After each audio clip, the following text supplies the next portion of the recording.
nhớ rằng để nó cũng yong có năng sản phụ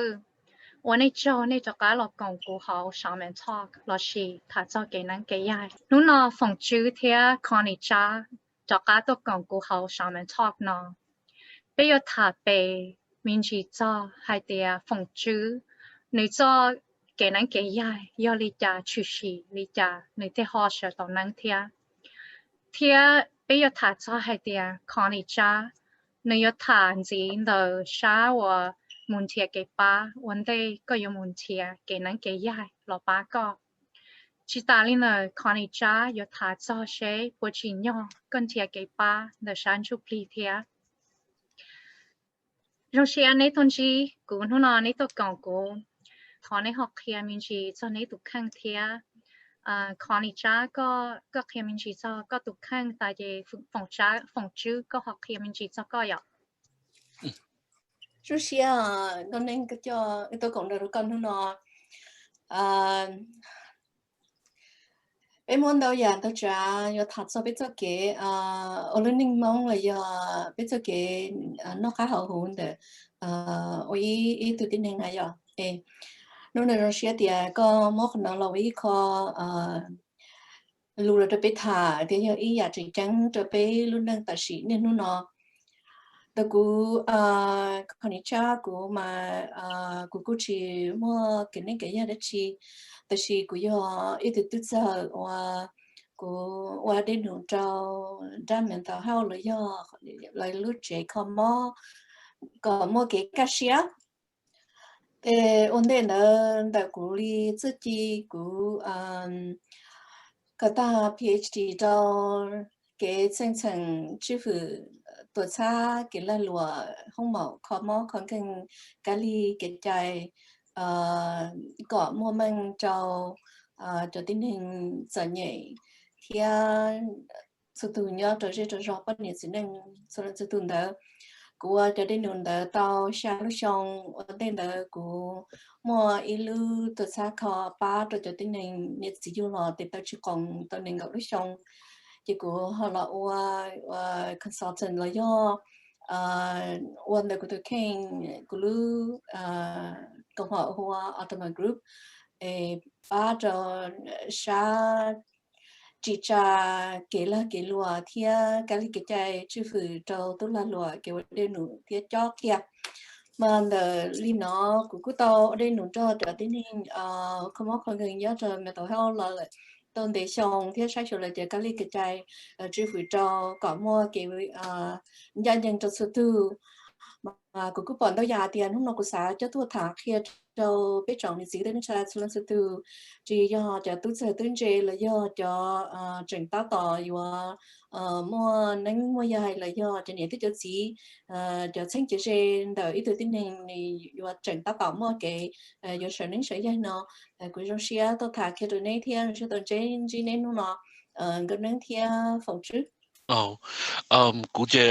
cú cho cái nó cái hậu chơi cú security, là để rõ trong và sự chơi cú整更到这些mỗi tu engineer, software development and operating, cú chơi cú chơi nên nó xong op học chi nó là besides cái nên cái cái dia ở hông lựa chơi cú yên ấy tu spiritual advocate đâu trong phứ đó nhà họ luôn trong Sacramento nó chỉ tao lên tới chơi cú lo yên ba chia hải ninh mong sư của yên ba lừa hải ninh cú chỉ sai đại概đại tay là giờ cú chỉ sai share chỉ sai tiếng ninh lấy cái ba chế cái ba sư chơi trong share có họ chờ cú tuần luôn đấy OK 我知道啦问题呢可能ก็有一度呢我好冷的有点呢我们讲的啥 mental wellness 老了呢第个到我好冷的有 professionals xử lý tham mạo theo啥 medical theo psychological 老了他个khi mình chỉ cho hay tiệt có cho cái啥theoเขาก็บอกเดอcho cái ข้อมอนะของกันนะ thiên là cái gì năng cái gì ai nếu họ dùng lý trả cho lý trả vậy Để bị mong cái nó cái hậu không mất phần kinh nào mà mua ít xe cú trái hay thì cho cái chỉ là mong nó theo do khó cơ theo có cái chia sẻ tạo sưแต่是真的被我的人这被古么到呀，我老母找着被人诶，被要到提啊，开始啊，搞达提啊，到呀，做给什么诶个到一块八了，一块七八了到一块八，被天里有啊，莫给那个好好。mà nợ trong phía mi cả là tất cả những cái không có khả năng nó nhưng chỉ để原nhân gia cho số lượng số tu thì chỉ là cũng mua để có nhà cho tôi ba cho nên giờ này còn là chỉ tao kế ba cho là tôi khen thia vì chỉ li mental health nó này giờ thì nếu cũng mua medical thể lo cũng mua insurance thể tao thế lo là cũng mua để có nhà đôi ba cho nên chỉ mua medical chỉ mua insuranceแต่是ก่อนแล้วฮะต่อมาใจเก็บป้ามาไปเที่ยวนั่งแต่สินอเกี่ยขโมยของเงินนอยินจุบลีเที่ยเจงก็ได้แต่ที่สิมาจุลีกูก่อนแต่มันต้องให้รอกูต้องใช้ช่องนอใช้ชัวเลยจอกูเนี่ยอีปัวไปจอหยีล้างนอละจนแต่มันต้องให้ Service Act ไปซื้อเลยคนนอสุดๆตัวที่หนึ่งย้อนรู้เสียงแคลิฟอร์เนียเนี่ยอีช่องตัวคือชาอีล้างเนี่ยนั่นจะอีเปอร์เซ็นต์เดียวจอเนี่ยเดี๋ยวจะรอมูผู้เจ้าจะนั่งส่วนตัวก็เสด็จ到在 mental health 了八度了，也比自己爱做什么 insurance 什么没得考了，被整到在给八轮到了天嘛，被做我些的，被有当天给了么八的，被做给啥，他被做给纽西亚嘛，那里呢。แล้วกูมัวจะกันเลยใจเราชื่อฝืนฮะเดียก็จะช่วยตัวน้องมัวเกใจเกป้าเอชอชวนใจใช้ใช้ใจใส่มัวเราอย่าใช้ใส่ตัวนึงมัวเจียมแล้วนู่เจเอาตาลีปอเราเจยิ่งมัวเจกันเลยใจชื่อฝืนเดียจะช่วยตัว真的ลูกเขาจ้องมา要做到ใจเกป้าเมื่อเราไปเช้าวันศุกร์เดย์ไป到มึงเจเกป้าเราไปตัวแข่งเที่ยbây giờ mua món rồi bây giờ đã tới đại tờ bây giờ cái啥thì bây giờ nó như chỉ giờ tiếng Anh chia lúc họ mua bỏ mà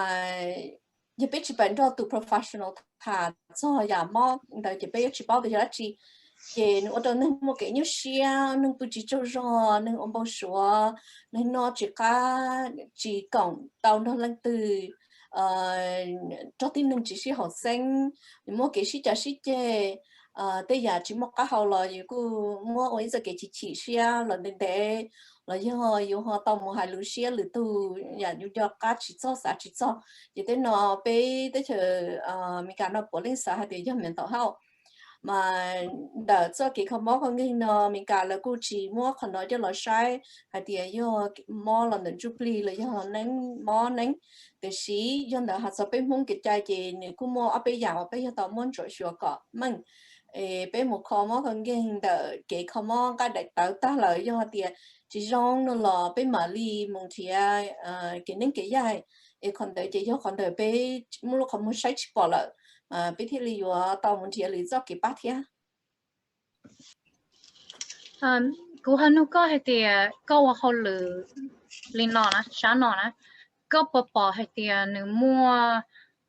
cho anh thì sáng chụp đi khó thì có bỏ hay thì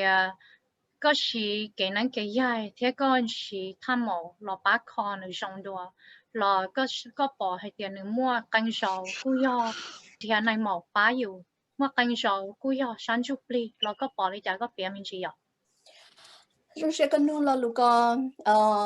cũng mỗi có đợi cụ chỉ tính ninh mà cụ xã thả cho biết sự đầm luôn họ cho một xã thia do vì đi cha biết thế là do tao thì đâu giờ cái không có măng đợi cụ mua ở từ ít từ nhiệt lào thia ít từ nụ chị gỡ thia cụ mà nhiều mua nhiều nè nè chị gỡ làm được ít từ nhiệt lào chị tu mua ít từ tu tu nụ mua ít từ dài chị tu mùa tu thiết tu nu tu sai gỡ bố lên mua bring tumor trên gỡ mua bring tumor chế tu mùa mà chính chân cá ly cái trái và nắng ngoài dài chế cho muốn gì này mạo xứ họ tu mà nữ hòn chân cá ly cái trái và nắng ngoài dài chế nữ tu sai bự tỏ không mạo lỡ mua phải tao hậu lạiแต่ชิมันเราวันนั้นนึกเทเกหุบลีนึกเทเกป้าตัวฉันจุบลีhọ tu mùa tu chê bữa tỏ không màu chêนึกจอดเช่ตรงนั้นมองวันสุยาลอมเด็กเกภายใต้เขาเขามอชัวจอซื้อเจtu mùa tuตัวละตาสินั่งละปัดตาวเจอตาละเจtuนูตุนใช้เจนึกเกี่ยวกับหล่อละเจแต่สินั่งนึกจังวันนึงเนาะgiờ lên nếu nên chỉ trong bảo lý cũ thầu nên chỉ tao mua tao bán được là nên nó cá nhân trong nên nhớ tao ở ý tôi nên nên chẳng thôi nên gì nhá để còn nó có mua xả là măng thì ăn nữa mua yêu tao ăn từ mình nhỏ mua ít tu mua chính chân cái trái đắc của cho tăng đầu này màu tu mua black tu mua từ mình nhỏ là tu nó tương xài nên từ mình nhỏวันนึงย่อมเขาnói ít có về good example thì bây giờ bây giờ cho chỉ tao cho ý dạng cầu xứ bây giờ tao xí ở bây giờ ý dạng rong bây giờ ý dạng有chỉ rong có chút giàu thiên mà hay cho là bây muốn cho cái xã chỉ bây giờ giờ modern đại giờ đang cái đại tao thì chỉ western giờ modern đang cái đại tao không modern thì sẽ chỉ bây muốn bây giờ thì người giống muốn chụp hình cho là giờ bây giờ tao xí ở nhà giờ tu sĩ ở nhà nó nữ tu chia,แต่是tu sĩ ở nhà sử dụng nữ tu theo lý ta sử dụng là mà tới giờ nó ở đâu cũng xa hay thì chỉ là mental health chỉ mà có health lo nữ nhân ý vậy bây giờ tao mua ở nhà nó sẽ có chuyện trắng trên đời của tu nữ lao thế tu nó thâu là nó chỉ của tu nữ như hay thì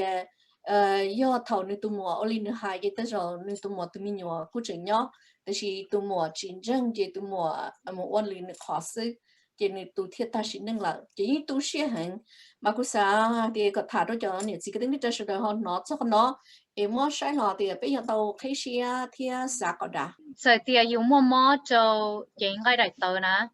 nếu như ít khó yêu chuồn thì này một khó thì chỉ tới rồi nếu cứ chủ sĩ vì do mua sản xuất đi nếu mua nếu thì giờ là thì chỉ yêu chủ sĩ ở khó thì bắt đầu tụi này có rong ya Fong của họ thì cho cái nu có hay thì của chờ cái tuần hôm nọ mà của sa bảo cho cái số năng nè của bảo mình chỉ cho xíu của chỉ tao bảo đầu nè cái của thọ có họ thì ít trong phong yêu sợ đó cho sẽ có họ mua muốn căng lịch cha lo họ mua chủ sĩ lịch cha chỉ chủ sĩ ấy có thể li họ sợ tao năng là thế vậy có thể có raนั้นnày mình chỉ đâu sợ đó cái only cú vấn đề nó cú miêu mong mình cái này giờ chỉ chụp bao lùm mong này giờ chỉ only lo hay you mong mình cái gì you take cho mình cái nó chỉ you mình cái mong à so cú hay lu mình cái thọ bữa giờ lúc gì này giờ so my awakening me and my dad we moved to California back in 2014 này of March, and then exactly that one whole year, March 2015, I got burned. And then I was cooking a breakfast sausage, you know, those little small breakfast sausage, and I put it in a pot, and then the pot bursted, and then half the kitchen got burned. And I back in training, cú trong thì cũng mất sugar bảo hộ, there more flour bảo hộ này ya, there cũng muốn cover cái này, more oxygen này ya, I did that, and then cũng muốn lúc pa trong tới nó ít some mong and then cái này some cũng nhẹ này ya, and then when I looked at it again, and then where the nó chú này ya, nó chú really burnt tire there, cú muốn cho được trong này, and then when I carried the pot, and there was this gust of wind. This is only little Chue birthday cake do you chốt tí tay chứ tay lúc phật đã cái chi to này chứ cũng lúc phật or like cũng lúc phật tay tí tay lên nó chứ half of my face was burned and then my neck right here nu burn này chứ quá sạch nhớ ba là nu họ được khuôn nhớ thế này nằm màu như hay tiền nu third degree này third degree burn but then tao cũng được khuôn nhớ rồi chứ của họ the last thing I remember was going to Orville Hospital. You know, ku by Orville Hospital, so je ku chili sang mu do sha yi na ya. And then to ku sang mu do sha yi na ha, ku ha boy to pan ya chai lung go na ya. And then she was wearing a black cloak. And then I was like, what the freak? Like, I was like, nếu lần thứ đó cha cú nhau luôn cao nó tụi nó chỉ nói rồi, về cú dân trai gì qua thì tu để tay câu chưa nên là nếu cho cú mù nói rồi, nếu cho cú sai Was cú this when you were in the hospital? Yeah, I was sedated. It was actually like which both will do, but then March 10th, 2015, and then I was sedated and I was on life support March 27. So that was approximately what 10 to the 27. That was like what 20 Almost days, I guess. I don't know. Yeah, and then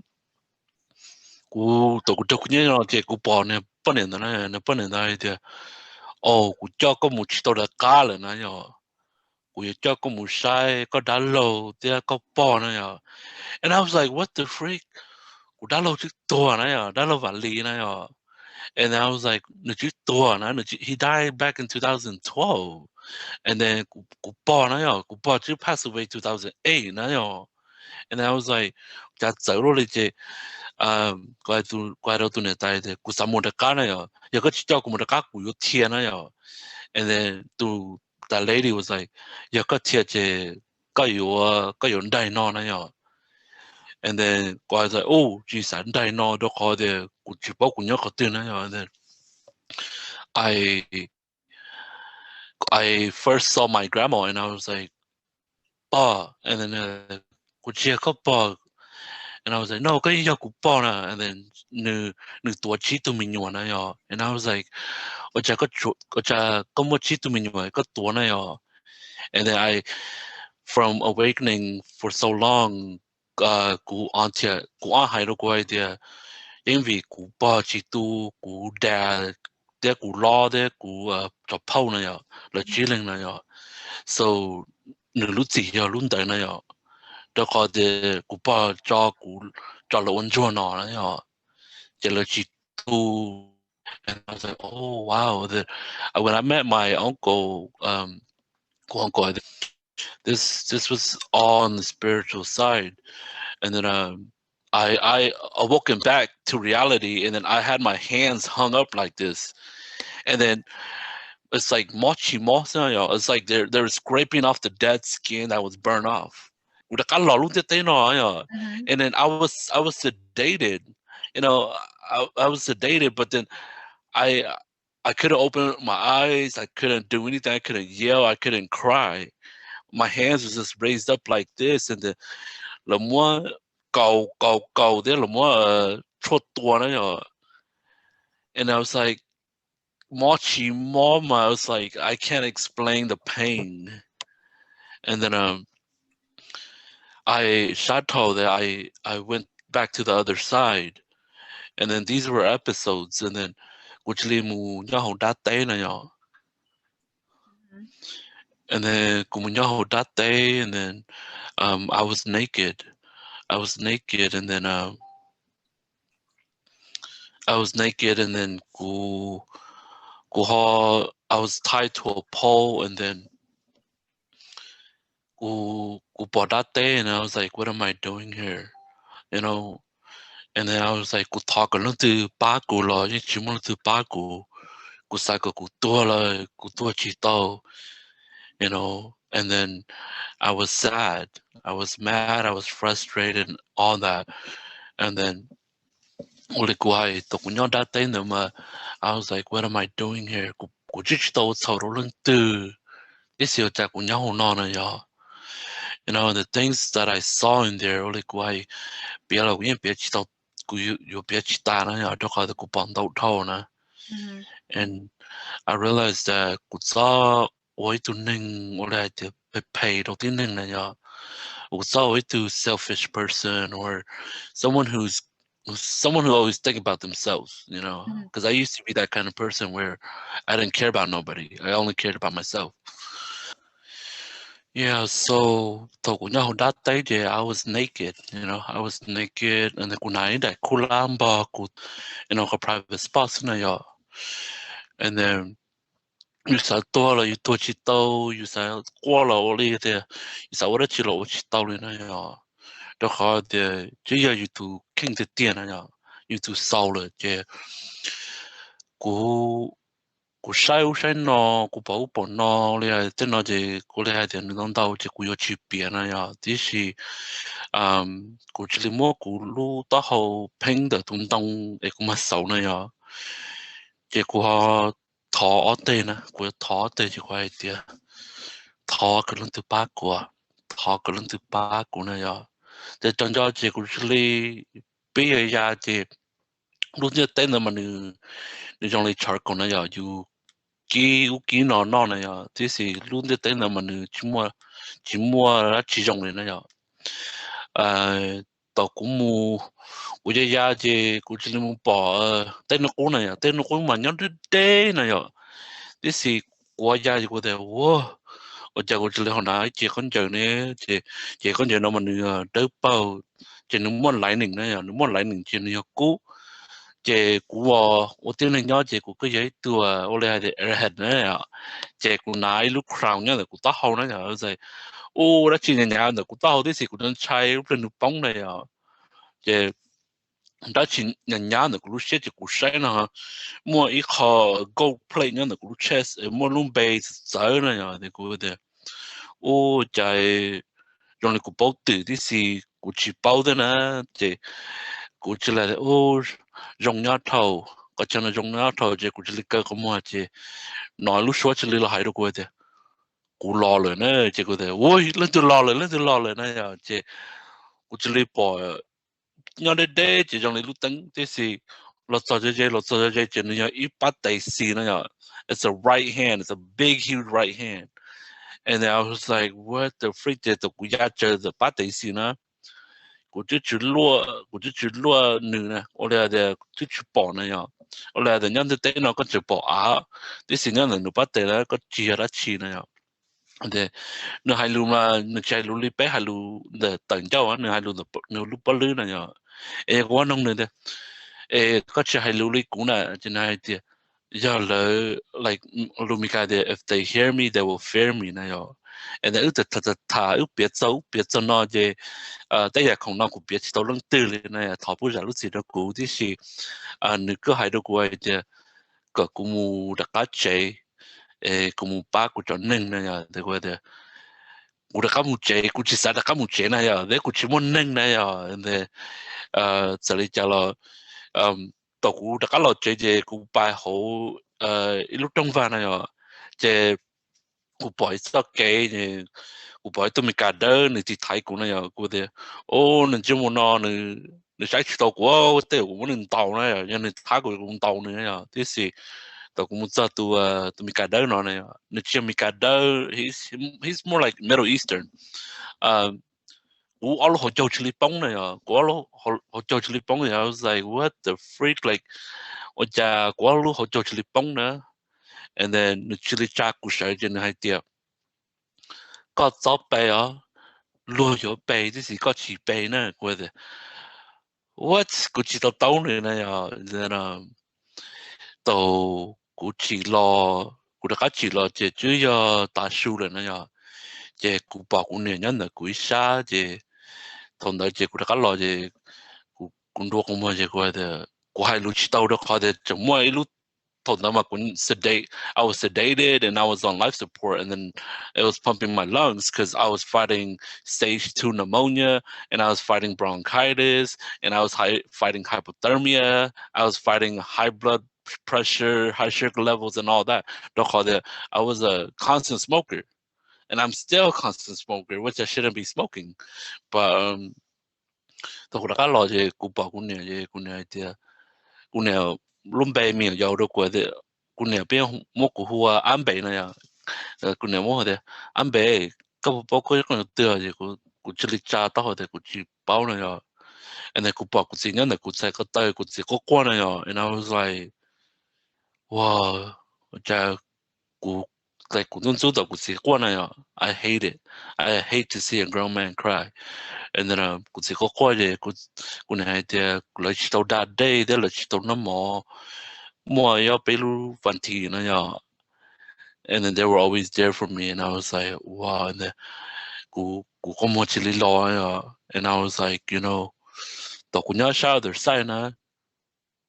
cụ sa đã cá lo hay đó cụ này cụ chỉ lấy để cụ lú lại một lý cha này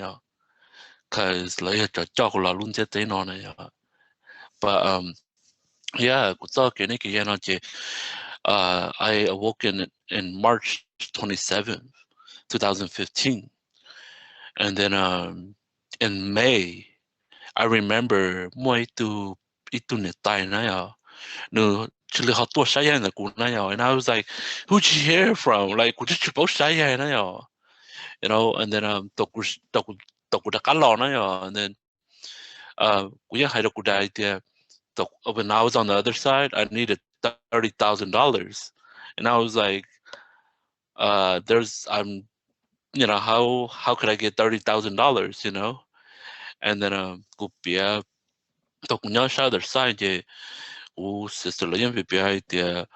ku sister no man no nang na ya je nu tiet nu hai ron tu si fu pe Fresno or nang shai ku la chou ku toku de kun na ya.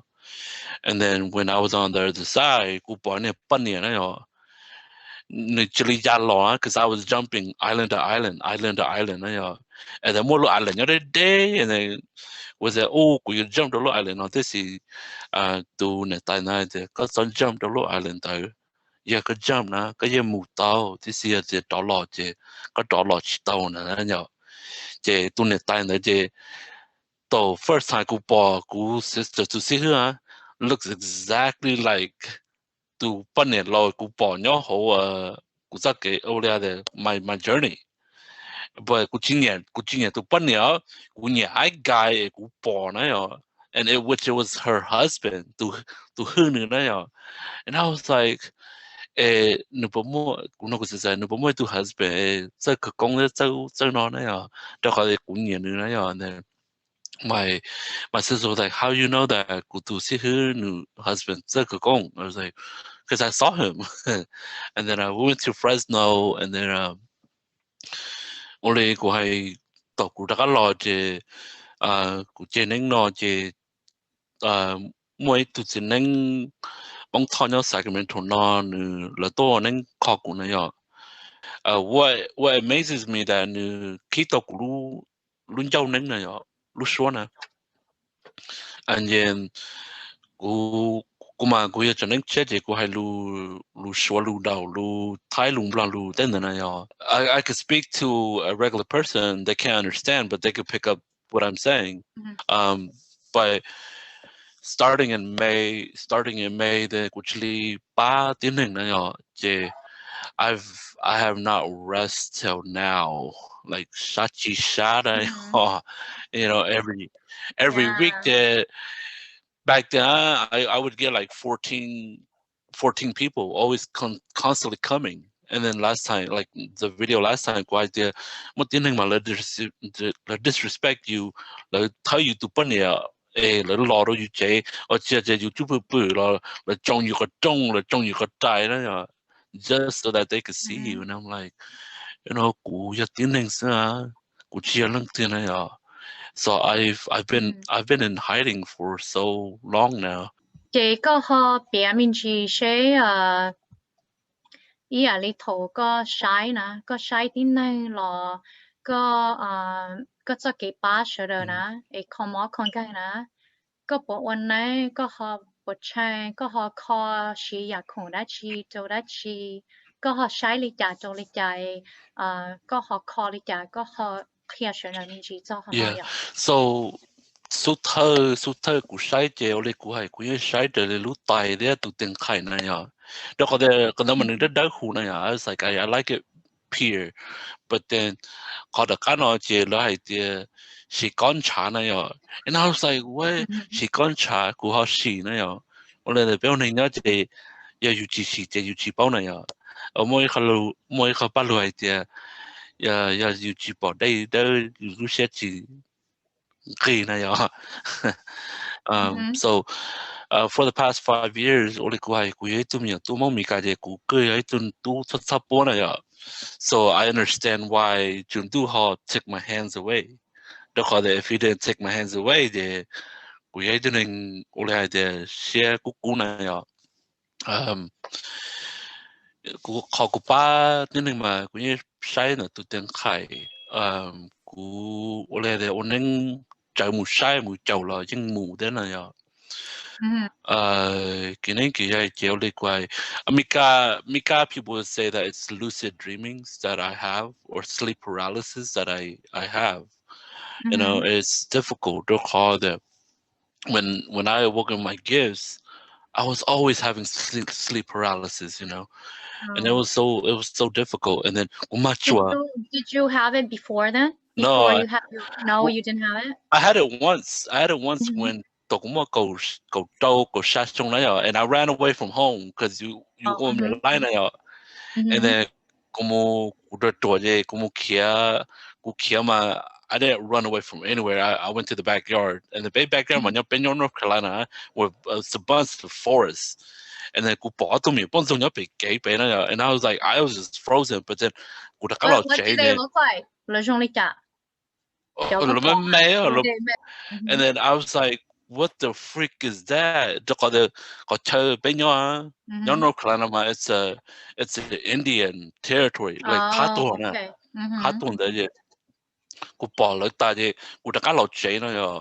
And then nói tụi bên nhà lưu there. Tú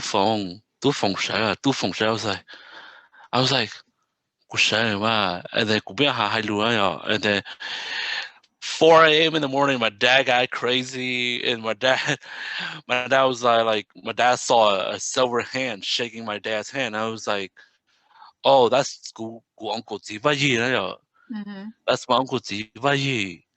And then I was like, yeah, because I remember he passed away. And then he was sitting on my feet, and then my uncle was standing on the right, and then my grandma was on the left, and my grandma was speaking to me, and then my grandma was like,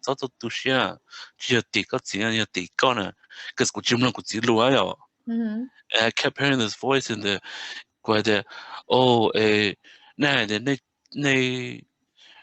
lâu lần nhớ nói lưng từ nhớ nói nè chị của bỏ này my grandma said, oh, có bốn dân chúng có gì vậy gì? I was like, who's gì vậy gì? You know, and I was like, của chị bảo này chị, my grandma was like, mình nhớ bị có gì xa này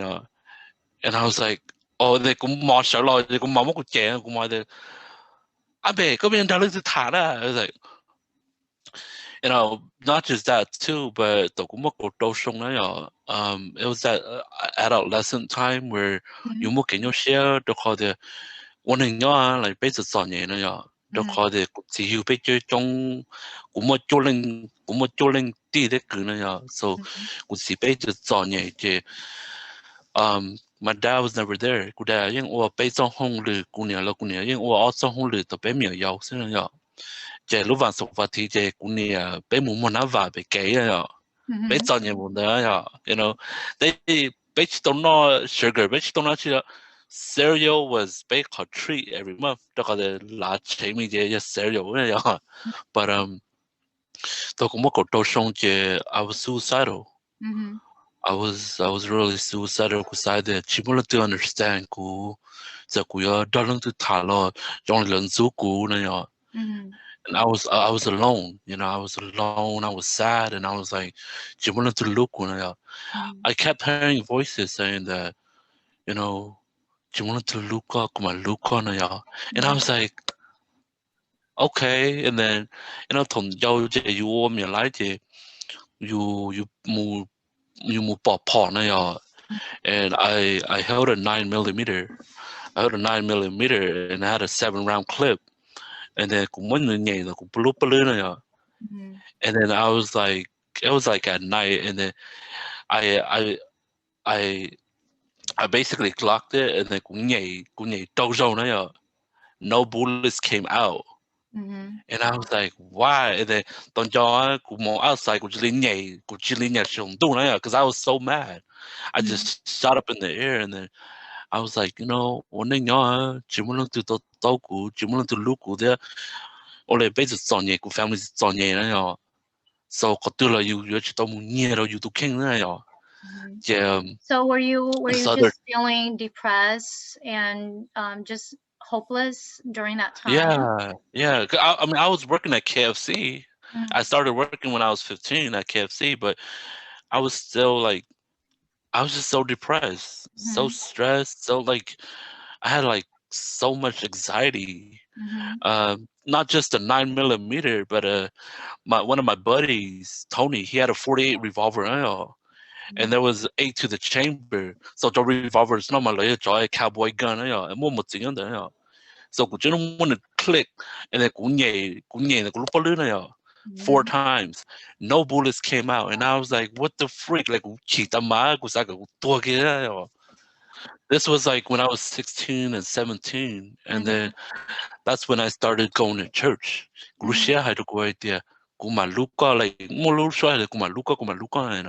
something kept telling me to follow in Jesus' footsteps. And I was like, what does that supposed to mean? You know? And then I was like, church because I wanted to learn. I wanted to learn about church. And then I kept seeing signs about Christianity, you know, the cross or small little Bibles, or like even seeing Jesus's picture. And I was like, but yeah, that was back in 17, when I was 17. More nang go ploshong je ku munya ku ke munya shale na ya. And then only why uluneng la ku chi sa uneng ya. But then that's why I wanted to go to the army. I was like, why die as a stupid guy on the streets when I could die with a name in the army, you know? Yeah, so then I tried going to the army, and then let's go buy then, because my MOS, I wanted to be 11 Bravo. 11 Bravo, na later name a polo mushito. But then, goodbye through maps. Jelai took away the Kulushena. I have an enlarged heart, and I was like, what does that even supposed to mean? And they said that Kulushena 0.7 lot out of range for normalcy. So they wouldn't let me go. And I was like, what am I gonna do with my life, you know? Then so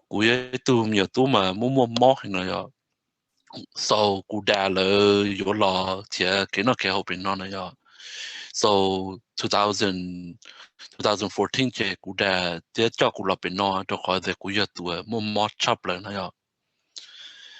ever since and they needed a shaman just to back.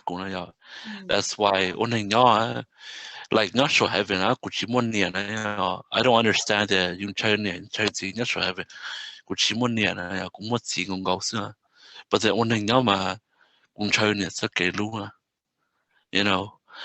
mother's love is unconditional. But about ever since May 2015, shining time and he got injured, and I was like, oh my goodness, I should have done that, you know. But Có bài phơi Yeah. nên là Yeah, como foi, né? And then no feel to itu di te go nu na. And I was like, oh my god, go outside te no man ya te ja. So yo. Just call it on the spiritual side, like more to golden dragon, no to little key back with the like we are go and I was like, what the freak? I am not you, you know. We are go. So I was fighting abnormal temperature. And then it's a food dog that came out of my chest. And then he was all like, and I was like, man, am I going crazy, you know? But then that's what a lot of people has told me that from Txoj. And I'm like I tell people, you guys will see it for yourself.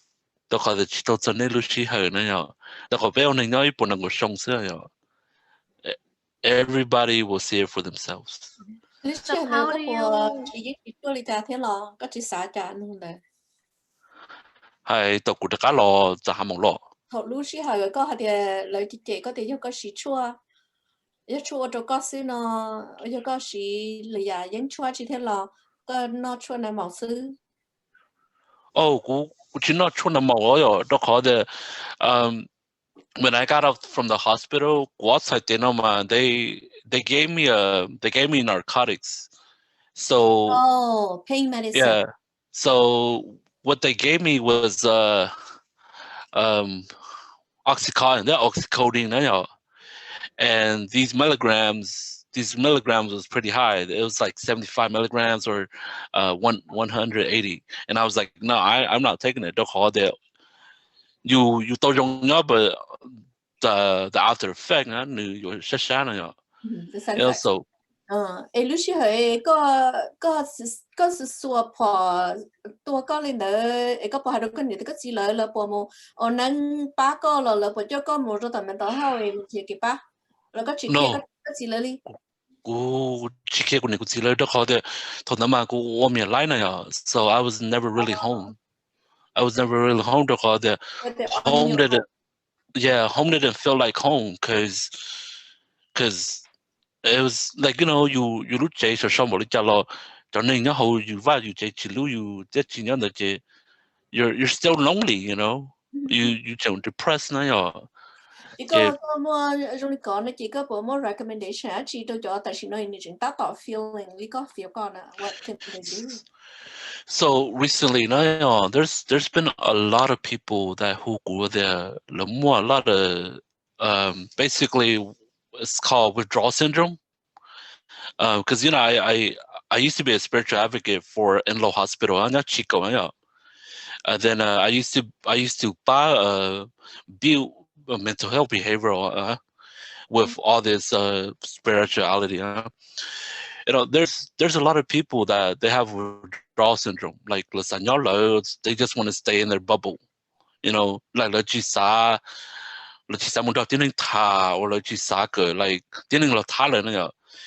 not just that, more where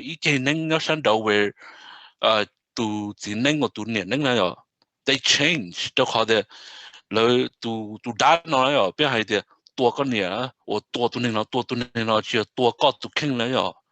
so it's like they're psychotic, but it's like when I evaluate these symptoms with spiritual and reality, it's like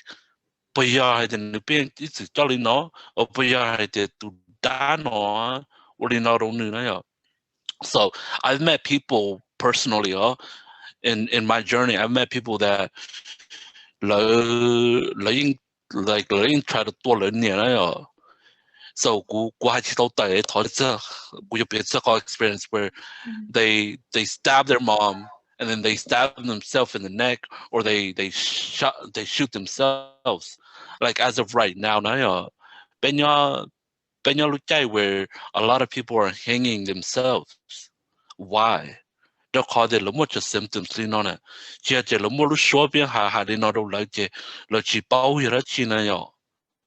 they do it just like how I did when I was 16 and 17 and a half. So có behavior nó mà tôi cũng muốn affiliate hay thì nó bây giờ reality nên nó bây giờ spiritual. So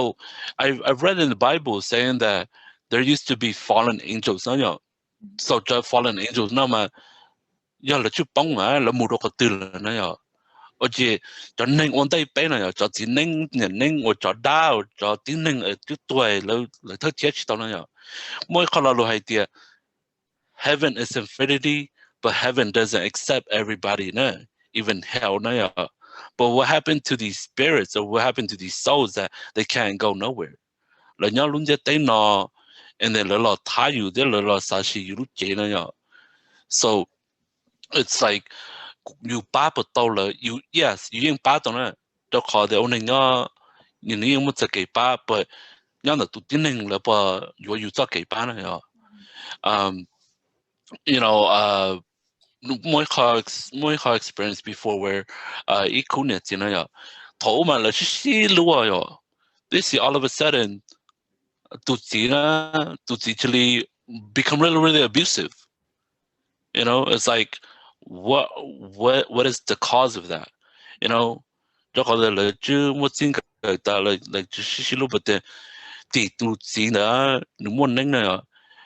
but he doesn't want to believe that the spiritual is making him like that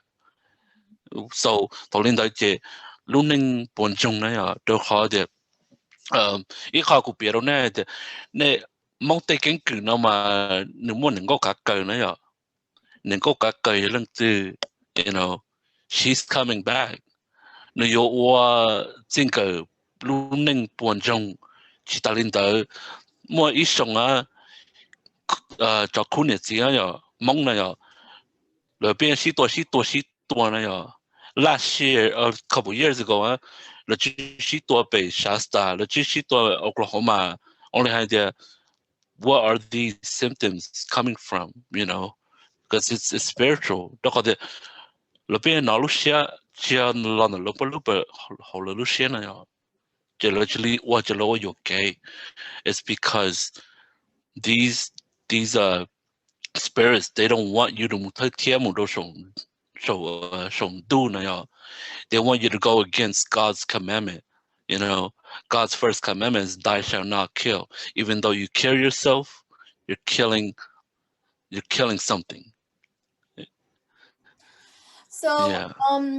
cú sẵn nó có điều ấy thầu lúc xưa hỏi có trong linh đó ta chỉ nó có chỉ trong linh đó là right so you có crossing over có feeling linh đó là một trò có chỉ một có feeling đó là you actually bắt đầu có so I'm not gonna say that chỉ mua nữa because I'm not gonna lie cuối cho nên về quay luôn nên cha này chính chỉ mua lúc xưa hay được quay thì cái cú tôi cũng thuộc hình này đó có thể tôi dùng mua con đời chứ chính trong đại yêu này so because there are individuals that they don't want us on this planet you know là chỉ sai yo bây giờ nên tới hủ nhau luôn thế nó là chỉ sai yo bây giờ yo lo ba tin nên này đó only mika ra chịu lên từ ra này so I have to it's like it's all energy and it's all about energy and vibration you know it's all about achieving enlightenment so when I put myself on a scale so it's like oh because I'm better than that but when it's so heavy that you know luckily but honestly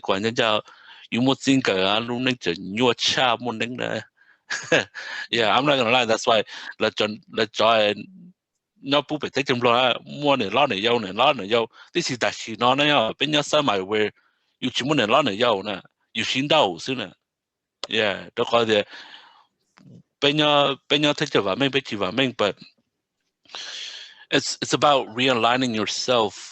to who you are it's hard都可以back in 2019呢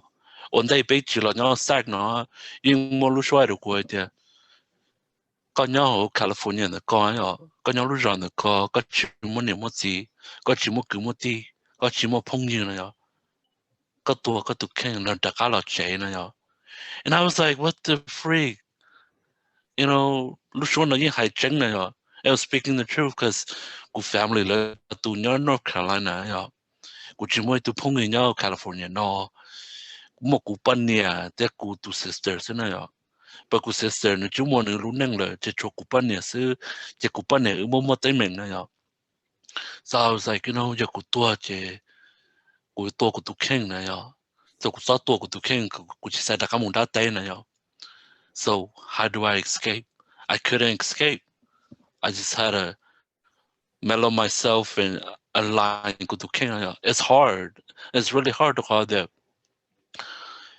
You gotta fight no matter what. To call that. There are some clients that come to me. You know, they're like, "Well, lúc số nó hay được quay there của tôi cũng nhỉ." I was like, "Có tấm lòng lúc số có." You know, to call the lúc số có mà New York có giỏi nhỉ? Đến New York có sầu lâu này yo. You know, and it's hard. So, cụ trên nó mà cái tao để nó mua trên tàu nữa yo. Nó mua đặc sĩ nó mà nâng chơi mà nó mua sợ nâng nọ nâng chữ nâng sâu nâng hậu xả chứ đặc cái là nâng sĩ gì. You know, there's so many branches, but not go. So that's not có là. Fong, can you talk a little bit about có chuyện này có họ vì có hay có một cái client thì lỡ tua you know lỡ tua thọ cái ba thì có họ ba lỡ lịch trả cho lịch trả có cho cái năng non nữa họ nữa xí đã chỉ là ba có họ ba lịch trả có họ call lịch trả. Can you share a little bit about that? Yeah, so của năng nó mà là oli cái của giấy tụi chính năng về của mình bà đó lo này à chế hư của chế有hư nhân nhua này this is của năng chế của nhẹ mù đồ ra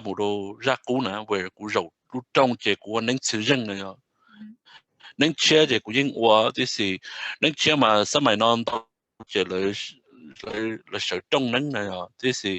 của chế của nhẹ rầu có này có chanh thế lọ có cho chữ thế lọ có bỏ cho chữ có bỏ của những cho chữ của những chuyện so about transing nó mà nu some might know more a lot of students more a lot of people like that cha tu sĩ hư tu là của chị chen lên này à tu sĩ tu của chị chen lên qua there I was like thao có bao giờ có chị chen đâu khó there có mua chú nâng có chỉ mua nâng nữa là you mua có gift này so you're not like you don't need to shake your gift is already inside of you. You know, so your life is you're gonna have a lot of lucid dreaming. You're gonna have a lot of paranormal activities. You're gonna the new where you're spiritually, you know. But when you training, when you judge. Có anh năng chỉ có anh năng một sai một kho ý giả đi cho năng sử dụng sử công là bị học.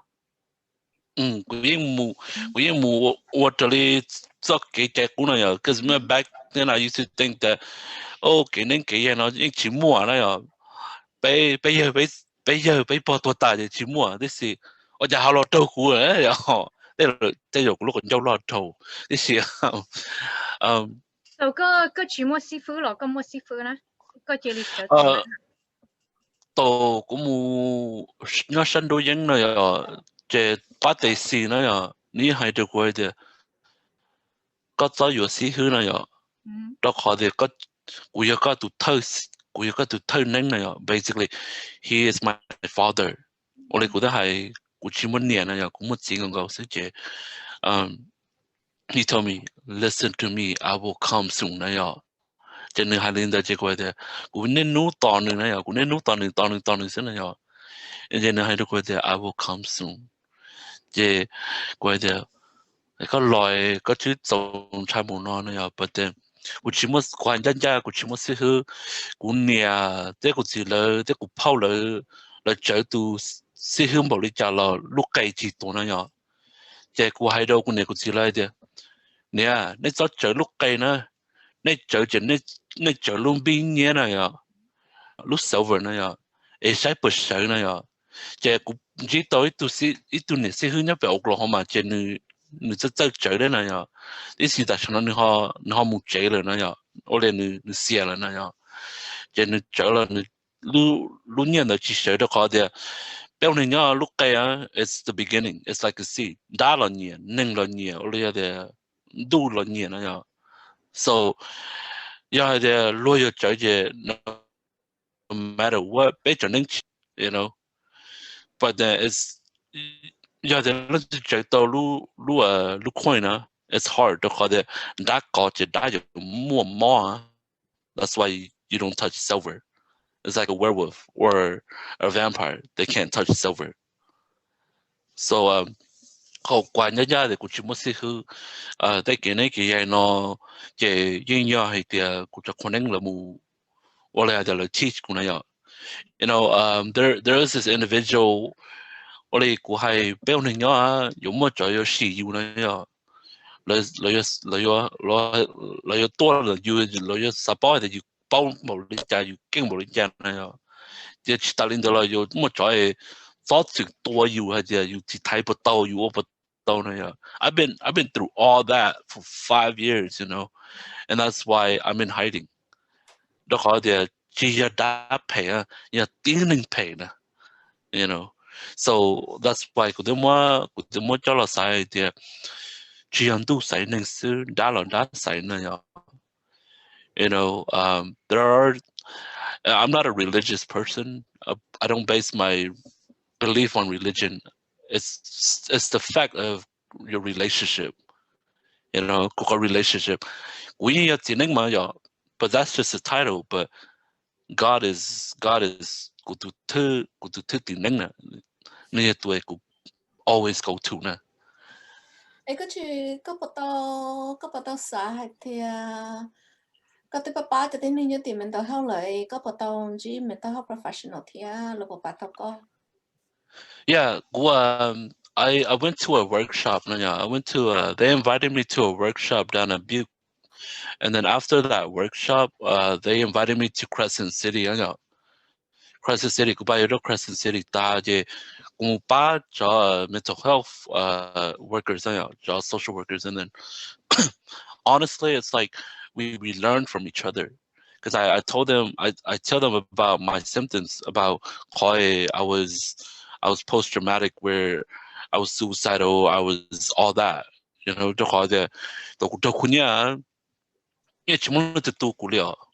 You know,กู有木时候呢，กู有木少กู都看了，我才知道少就去到กู都看，结果又去到木大day那样。Every time กู大day 这either你 day กู有 day 解释，你是到กู大那嘛，要乱查是呢 ，you know。And I was กู有些那样，กู有些的，这里家了，กู有我กู那个刀那样，就考的考就这嘛，个到多个都看。they got so to na yo do call the but they see no to sa ku ka lo na but when I went to mental health, you know,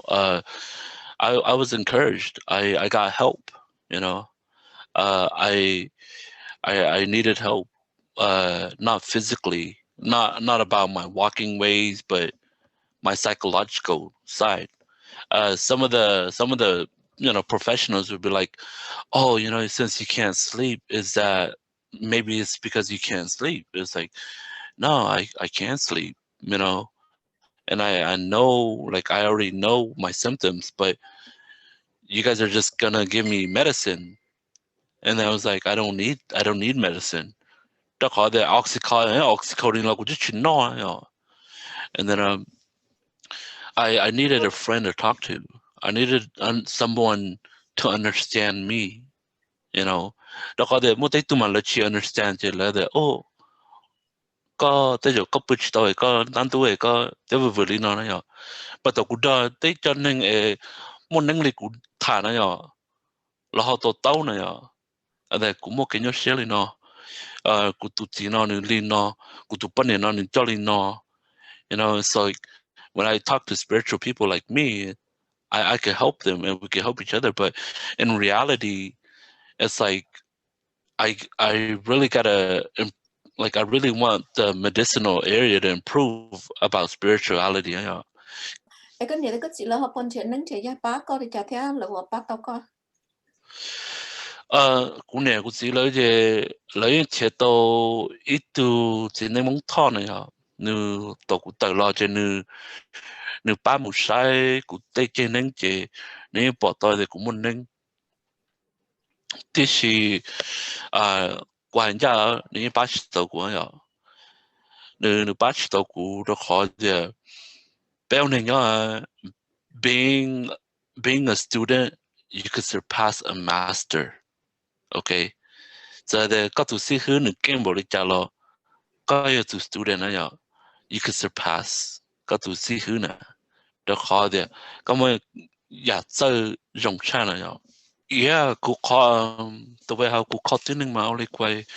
cũng cái ấy tụi nên về cũng chỉ là khá này nhá我哋俾我哋了解有做卡的，我能咯，有做晒就看我老的话的，有做嚟家就有起领导先啦呀。You know, it's like a professional. ก็ยัง都考电脑线啦，ก็有冇考路不路去呢呀？ก็ต้อง冇考路不路的话的，有些都能，有些都的考线啦。But yeah, สุดท้ายน่ะเด็กกูยังใช้เจอใช้ใหญ่สินะยอใช้หมู่เจเลยรู้ชัวร์ชิลิเราให้ดูอยู่ไอ้เดียอยู่ไอ้ตัวหนึ่งเจอสู้นะอยู่วันนั้นก็เจกูดูคลายหนึ่งไอ้ตัวอะไรเดียตัวเข้านะยอมัวเห็นใจเดีย in the medical terminology the individual had ADHD if not then he had basically more ADHD นึกจะให้รู้ but then กวนนั่งตานะอ่ะเจ้ากูมูจะส่งตู้เจริญเดีย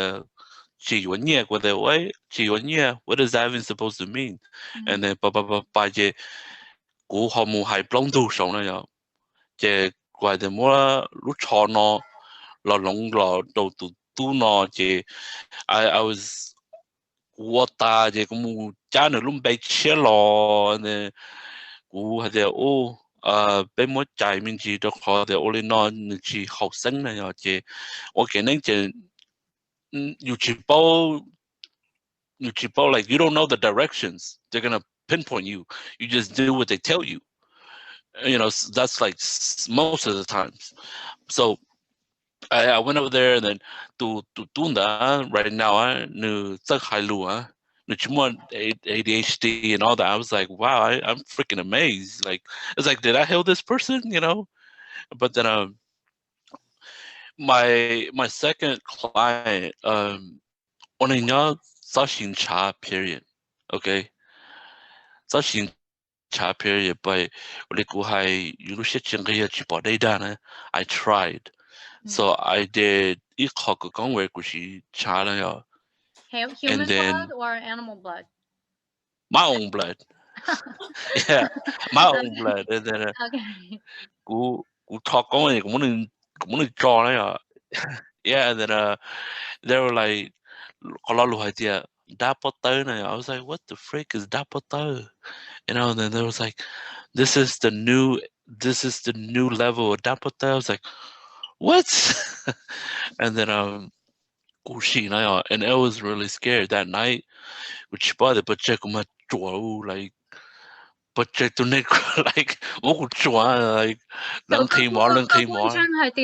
thầu cái mà chùa thầu ít tôi năng đâu chùa đó cái quân trang thì yo đá nữ yo ý họ dark energy là chùa năng. Do you believe that? It's sometimes it's not dark energy because sometimes it's light energy, but sometimes that energy is just too overpowering for your body because your soul is a whole lot stronger than your body. That's why somebody not bitch and chia or ja be more or like one of my observation is that you know or ja tin la lu pan che salong na pin da pi or tu ra chi na and then the medical terminology is come what tenseness na the medical terminology is you have tenses, so it's like your eardrum has holes in there and you're not to be so it's like medical terminology is tenses, but though you not be no ma and then you shapa your right your right is always born. Sometimes in ball up your the gonna call it's like washing machine go and then nature bunny I feel sorry for nature bunny the call your right shoulder blade right here. You only let the money do one and it falls back. That's like it's not every time. It's just here and there. And then they the medical terminology is called the crown. If not your left side, more like you more migraine. Why is it happening? And then nên chụp bên này nên mò mà nên mò được con nó mua được con nó chia cho nên lúc lá lâu mà people call it the Achilles heel ở trên nó có cú nên nó cho nên chơi chỉ li mua đâu có calf nữa. So this is like spiritual symptoms that people have, but then ở cha bé mu bé ít chiropractor bé mu đâu ít specialist là chơi phải chỉ tao nữa. Why? It's because some of these are spiritual. Talking about all the idea COVID now, the new thing is COVID right now. Is COVID real? Yes, it's real. The call the ở sông thâu lọ của ông bầu sủa bỏ blow to thứ tiền này của bỏ tu chó của bỏ tu phân nhẹ em mua tiền on tàu của bỏ tu naka này. It's a dragon's head with a snake body. It's the figure of a smoke with a lot of sickness inside of him. And I was like, who are these people? And then and I was like, who the frick is Ngokaka? And then to draw the good idea. No shot the two call Gulumbe who are Chue. And I was like, who the frick is Chue? Because we have me among me. I was like, you're both to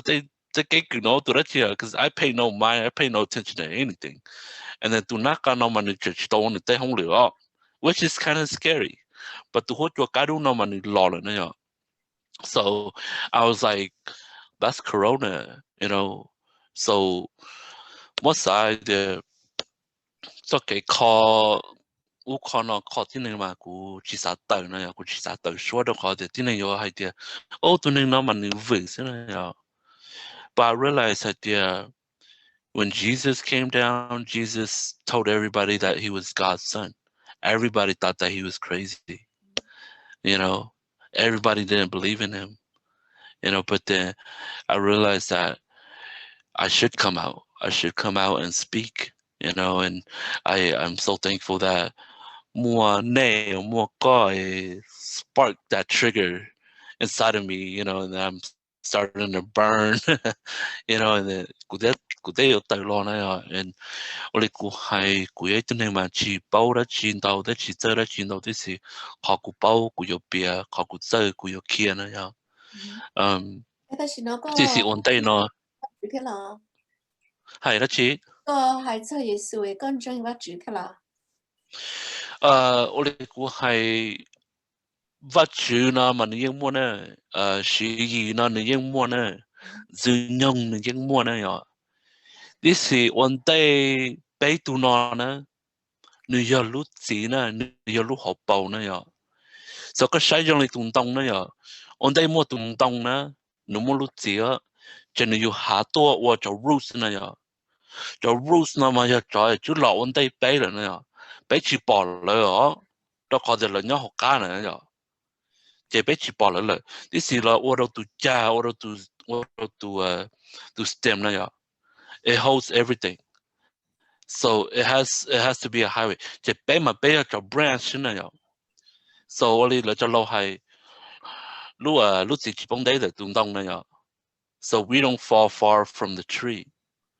So when that happens is let's not only the commandment love thy neighbor nè so tụi nên nhớ là sao yêu hậu sợ lo yêu cho tao lu tụi nên nhớ là yêu sao là mu chơi lo yêu cho tao lu nè cho có thể that's chứng đủ cả lo lu chân chân there's 10 commandments 我哋話古精靈咯嘛，古英碌出嚟做多，古只使能對呀。The reason why I say that 就係嘅，不同呢呀。When God created the devil, God loved the devil. The devil was an angel himself. You know, Jesus is an angel. She was an angel. But it's just that the devil, como no portray, you da yung cha, you do lo na ya, the no paid, body jalo. You near the you the you luna ya. You di stock on there na ya. So show only Jesus na kupanching. In what dia do khade how Hebrews no more scripture show it there. Back then when Hebrews they called Jesus Joshua. And then they pronounce Joshua Yeshua. This is better among them. Baby, she looked at Luna. Basically, short Jalu. Basically, born Jalu. Basically, France Jaluna. Or Mudo blood the type. Basically, more called Luya Betuna. This is your basically Lumbeya Shola Dilona. No, yo, ma, yeah, what's hello to Mikama? Yo is basically. Is old. Shoma is all knowing. So when what's that he's all knowing, So yeah, then you see Shouja, he's father of all knowing. So in the Bible it says that he is the father of all knowing. So that's why somebody know my idea, go on next show. Back in 1990s, my goodness, being to try the idea, show yung na.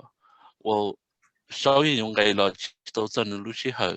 啲是俾咗手能手啊，應用乜種度落有諗巴到自由手或巴到 Jesus 那樣。But then it's the teaching that people teach that 俾我諗有幾呢？ It's because 俾就蒙那樣俾老路 take 咗 we were sponsored by Catholic, we were sponsored by these churches， 就俾就嚟先那樣。That's how Hmong people are. We follow people. We're just followers. So can you go patajuni ko kaya kuminchi hatia go wanang de go wanang pokhe no tena ba ya? Yeah, well, when I came, I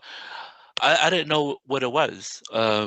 Tôi có thể tôi cũng nên bóc hay nó mà cũng qua những giờ nên bóc hay nó mà cũng những chỉ bảo để giờ đó chỉ đó có thể nhiều mong mi cả nữa. This is mỗi giờ tôi cũng mua hậu nữa. When I was on the other side, mỗi tụi nành đá chầu nữa. And I was like tụi nành đá nói nó từ nè, tụi nành đá nè, tụi nành nói cũng nành nữa. Có gì chỉ tao nữa là nữa. And I was like, what? Có sao xin cho rõ ya. Chỉ bé quân nâng mù chỉ nơi nhà nó is really heavy. Chỉ quân nhà chỉ. So what happens when you encounter something like that? How do you fight it? How do you deal with that situation? So when that happened, it was really scary. They called the I should have think that but then I didn't. So the you mu cho je you mu cho tu neng da mu de you mu cho tu chen da mu na ya je cho tu chen da mu je you da tu neng you da ka tu cho chen da na mo long lo wo cho chen na ya so khana man ya neng nya na it's old school yo chi mo la na ya do kha de ye khana neng to zong chai na ya and that's why some might know like cụ đà những muốn nấy rồi, thế thì cụ đà chú nấy, thế thì cụ đà những nó hay tiệt, còn nấy nó mà giờ thì ôn mà những giờ ít pháo này, thế thì quay được cụ đà thì ôi,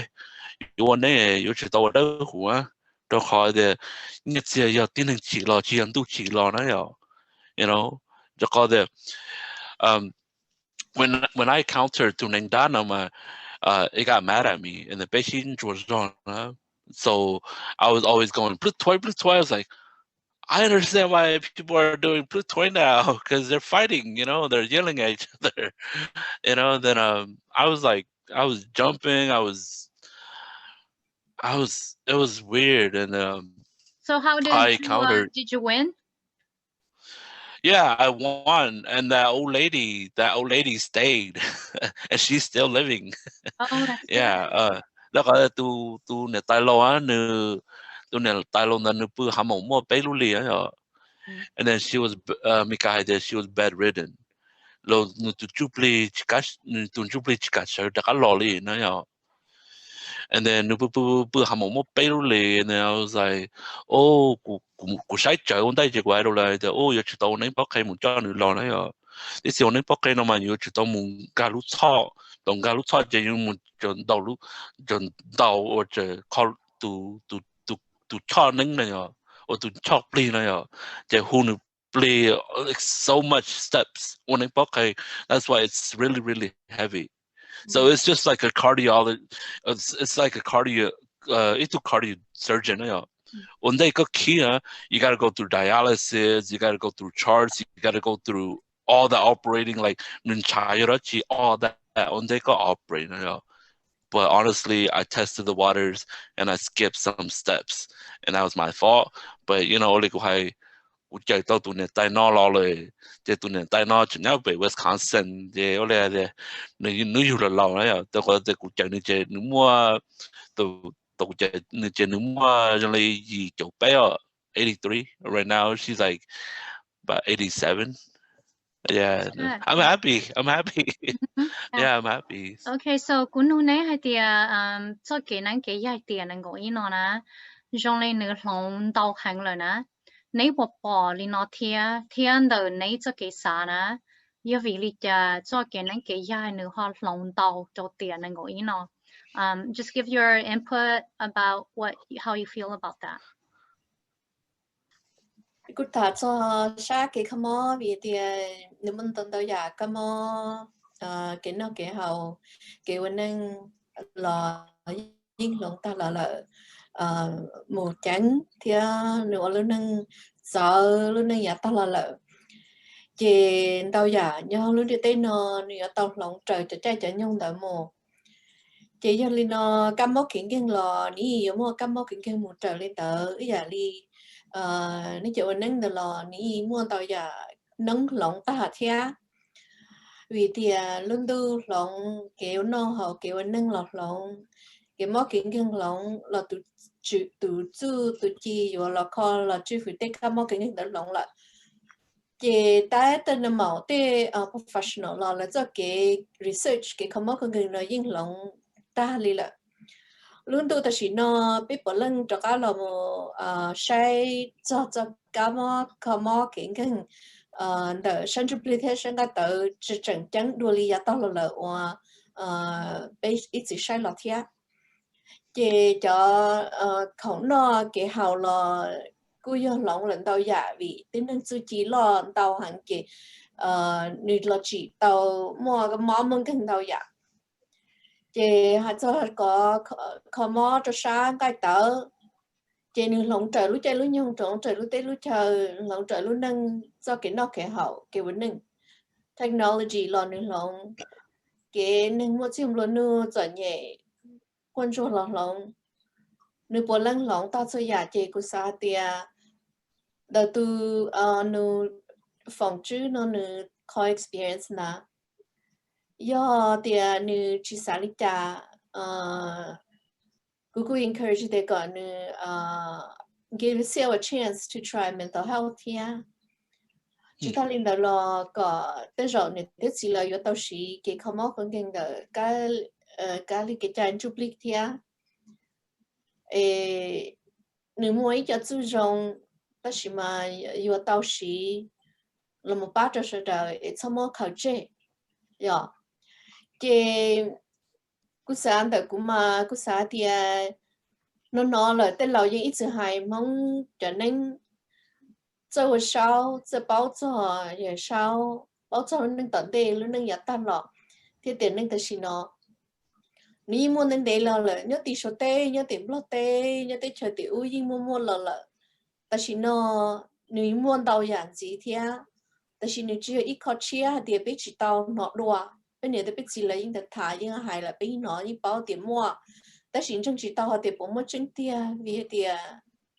ส่วนtrong trở tin hình của chỉ tao experience đồ là thế này với họ thì để xin nó chữ lắm experience thì trong ngồi chân cho sự là cú xem mày chỉ tao thì chỉ tao nó chỉ theo lý xem mày giờ tao chỉ xem rồi lo rồi bảo là thì bây giờ xem thì từ từ nửa chữ phòng nó nếu tôi thật cho tên nó nếu có cái cho bây giờ không mua bỏ thì nó giả giáo biết tao nó đua bây giờ nhiều chỉ thì cho anh em ông có mua nhớ tao bắt tao chơi là giờ tao thấy còn chơi còn một cặp bỏ còn nó ba bên nhiều tụi kinh là một ba rồi chơi cái nên từ anh vì thì chơi cái nên lần thứ tế nếu một số chi nè chế bên nông nông sang cái tao nó ý là bây giờ nên màu nếu một số chi ý giả số chi nó nếu chủ là khó ba tao ý khó chỉ đó chỉ mà giờ bây giờ anh em mình anh hiểu chuyện có muốn nó biết chỉ pay attention biết chỉ ba nữa còn nữa sau nữa từ chứ nên nó có tao xong nữa tôi chỉ cho nữa lu số chi có cơ chế nữa là một bác chỉ tao lưỡi tu li và nữa khó hơn lưỡi chủ lão à chế chỉ học trâu nữa sinh hoạt trâu tinh thần cho tê cho trong tu thia mà như linh nó bây giờ tôi xin dành cho không mất không hình sao western nó là yêu tao sai thì bây giờ tôi sai chụp lịch cái chẳng một tôi dùng đi từ phòng chuyên nó là bây giờ tao ba rồi nữa chỉ cái ba nữa sáng cái tao họ nên chỉ là ba rồi sáng chụp lịch còn nữa sợ cơ nữa khó chịu cho nên thì là ba tao sẽ đợi còn nói giờ ý dạ và tôi chỉ nó cũng bỏ tiền bây giờ chúng tôi cho mong cho lùa mua chú chỉ trong giờ đi từ phần chuyên nó mà chúng tôi chỉ tao cái ba chỉ là một bông cho lai cho trồng cho nâng cho bài siêu lý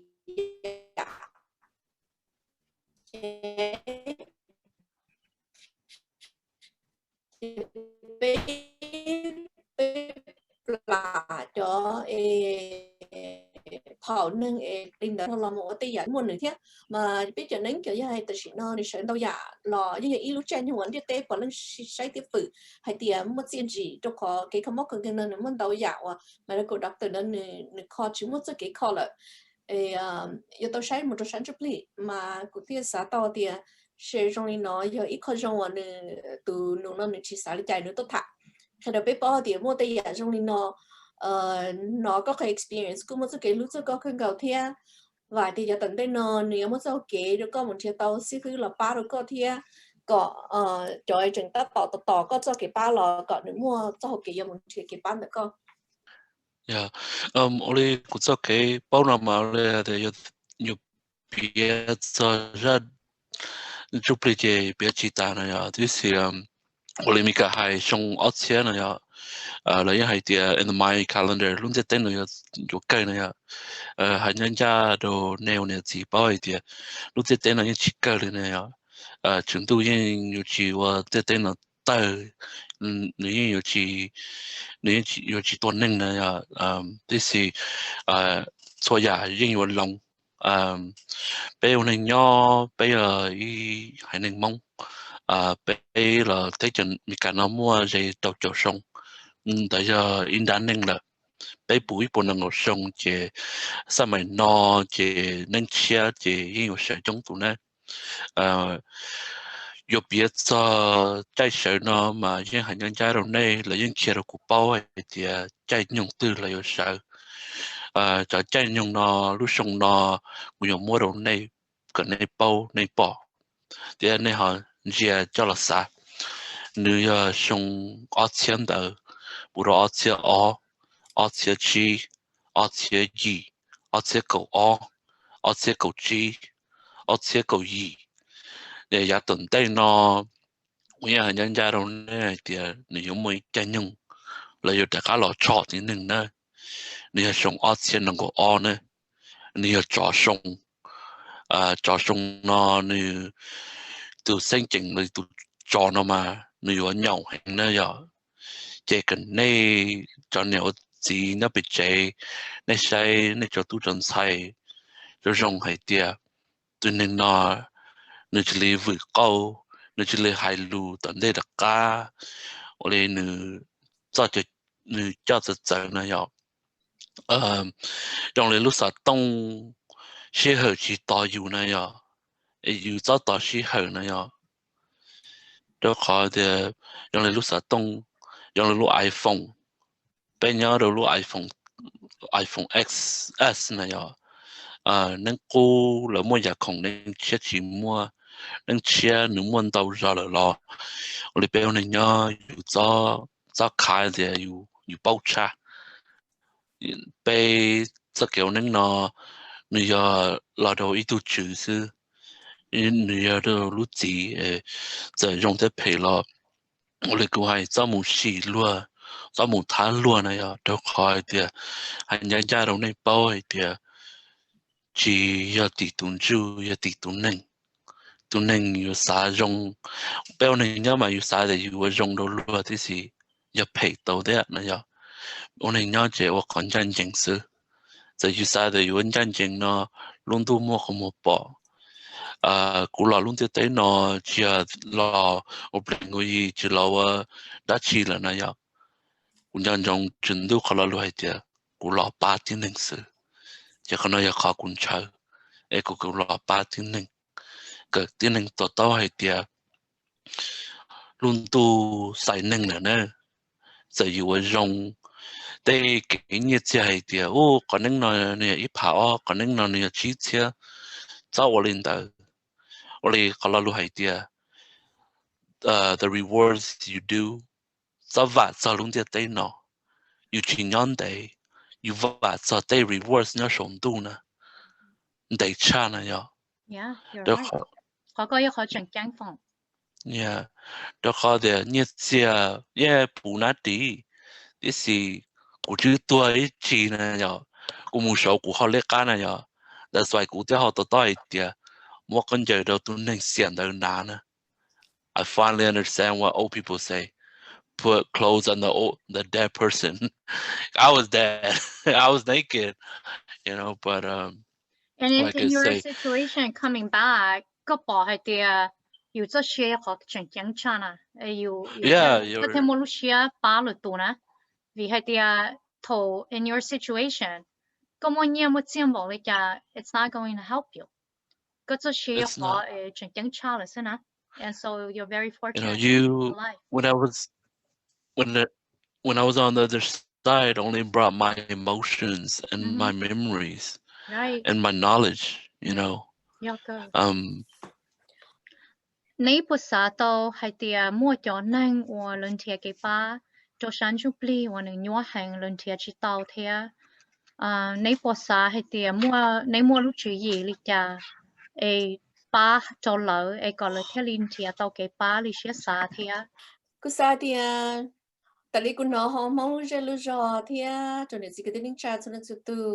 để tu tên xài tu mong cái một khó mò tiếng không màu hay rồi do mò flu thầm đa là một cho even cancer là do major open heart surgery đâu ya sử dụng của linh cụ trình thì cái khó mò lần đầu sáng chụp li là một trò cho nhà thiết sĩ là thiết sinh thiết phong hạt tiền nữ cho chỉ tụ về chânแต่ชิมาถอยย้อนหลังเทียเก๋เขามองกันกินเนาะปวดหลังมาตั้งมันเทียชีเต้าtừเนี่ยนั่งสีจะเห็นเลยจอเชียเต้าเจ้าเลยย่อเลยเป้าเจังให้เดียเลยอยู่หมู่ถอลิจาอยู่หมู่หาลิจาที่ลีอยู่มั่วเต้าเจ้าเก๋เขามองเด้อเราชีสีเต้าเจ้าตุนนั่งเด้อmà giờ ý nhà nhua cương cầu li lần đầu sáng cái tờ mà bao cho tất cả những cái trái những tao thì từ nhà nước gì từ là tao muốn chia chỉ là một trò cái gì nhất gì chia bây giờ nếu cô mà tới từ cô ở đó bố ba lần đầu lúc sau đó bao cho chuyện năng cho cái gì nhẹ mà tới từ cô xã thì cho cái không có cần cái nào nếu ít cho cái bỏ xí cho tụi sư phụ cho tụi年龄几年，给有到末年末节，贴出接触出，去想的cũng nó có chi bây giờ thì tụi nó hiện một thiên đó ý như chỉ bảo cái cái trái giàu, ở như chỉ bao lần từ rong hay từ kênh khó mò giả từ bé tua này chỉ mua như một chiếc dầu thì nếu muốn đâu giả cái chân trụ mà nếu như lúc xưa họ như cần cầu liệu ninh cho lúc trước tết thì nó giờ mà muốn cần là nếu như ý à mà nhua xếp cơ hay là một gì mà nem mỏ khó mò thì doctor lo mà cái tu này chế nên cũng mua tê tu tên xài mua chút chi cũng tao số cái không mong cái cũng mua cái cá xia tê tu cũng chỉ bảo lùi rong chỉ mua tao muốn xài ba cho bể lù thả thì ở sợi chế sau đó chế tên nên cũng muốn đâu giờ cái như xe hình bây giờ thì cũng mua ít tu phao nữa nữa mua phải ta nữa mua phải nhiều từ bây giờ chế tức là tôi xong tất cả nhưng mà đi tất cả một X-ray máu lưỡi già nên mà hay tiêu cha có mỗi lu plus có mỗi lu hay là lu mua hai đi cho nó ở lu kia nè lúc trầu nè trầu có mỗi lu xe bây giờ cái này cái gì rồi nhưng mấy lu chỉ是了có mỗi lu不能对了bây giờ chị đi chỉ bao hay thì lúc sau nên mua sợi gì cậu tới xong thâu là lợi do là bùa hại trên hệ thì lợi do thói lúc lợi do là mua chỉ là đâu có tiền đều khó phải plá do phải lựa dạ chị nếu muốn tao giả tính mình chỉ xí cho tin hình luôn đang tự xí non tao giả nhua cơn gạo lì chỉ hay có một kho sản xuất lì chỉ hay có một kho cái như xuyên sập lại thì mình tao hậu lợi do có một kho móc con keng phải plá mó trâu chính cả để tao mà tại vì nên nó có bỏ tiền nếu mua cái sợi nhện tàu cho bé hải mong do khỏi dùng do bé hải mong cho cái cái trái ít cho nó cho ôn lò bây giờ tôi sai cỡ mua xin chỉ kia khó tôi bé tàu mua Lucia để bé Shiba tụi tôi cho tôi thọ là dù do chủ yếu bỏ tiền nếu chỉ mua nếu cái này chỉ sợi nhện là do chỉ mua nhẹ mua gì chỉ mua cứ mua tí ba là chị do bị xử lý từ nửa phòng chứ nữa do từ chỉ nên chỉ dài nữa bỏ thì vì của tuân chỉ nữa là bây giờ ấy cũng chỉ sợ nhẹ cũng chỉ mua nhẹ mua gì cũng chỉ bao cá hậu cho cái trái mông yếu tôi thọ nữa nếu yếu thọ lịch trà bây giờ cũng như tôi bao nhiêu tôi cho cũng hợp bê nữa là cũng chỉ bao bê ôn nữa bây giờ giá trị đâu cũng là do nữ yếu hai đứa của tiệt có tụi món nó lo mà của tao ôn nâng lo đâu có mà nên tao bây giờ tao chuyện tụi chuyện nó lên nó là do tao ôn nhôm một lên nó mà nữ chỉ nhau tụi cái lên nó nữa mà nữ ít khó nhôm hai đứa của vậy tụi gì đấy là tới rồi nữ cũng chỉ trong hai đứa của tiệt bây giờ chị tao của tôi thấy nữ tụi cái nữ chỉ sao chị họ mới tính bằng trong nữ thế lo chị tới giờ lên nó chị bây giờ tao mới khó chờ ở clearing house nè yếu tao lọt bia cho cái trái thì của tôi thọ nữa nén được của nó yếu thọ lý trả thế thì ở trên này cho con nén rong xia thế ba cú từ tiền này từ chỉ nén rong xia ở ba cú rồi yếu thì của chị ở trên cái trái này cho nén chỉ ba cú giàu thì nữa ta là tao của chị rong thế rồi yếu của lại tôi thọ nữa đấy chị của tôi chính chân nữa của họ thì của lại thì ở cùng một xí nữa xứ bây giờ cô sẽ chỉ sẽ từ nụ phòng chứ nó nửa cái mà nếu bỏ trà chè của tôi chỉ nè còn nó nếu nó của tôi chỉ cái tàu của tôi chỉ mua mó là chứ của mua mó đó chỉ của còn nữa ta chỉ của chỉ chính chân nữa ạ hay thì nếu tôi chỉ nên trong thì nếu ta chỉ trong nó của lộc của trẻ họ mua xả nên mau thì cứ phải trong nó nếu chỉ sau nó nữa là cái khảo nó sẽ chỉ nếu muốn đâu giờ cái chỗ nhỏ ở bên coi clear house nó nhiều chủ sẽ cái là khi dân dân thì yêu yêu tu patient này yêu muốn thế cái máu có muốn chụp khóc lòng đấy tu chỉ năng yêu cho đi chả tu chỉ năng nó nhiều một kho năng như thế nó bây giờ tao muốn standardize cái cái trái hay thì tôi nên giờ nhẹ tôi nên plua tôi nên muốn nhiều mất gì tôi nên chỉ mua tôi chơi tôi thọ yêu tôi chỉ chơi thọ để lần lần cho lần lưu chỉ bia hay chỉ hậu yêu Lucia hay chỉ hậu yêu cho con nên yêu tao a piece lý cả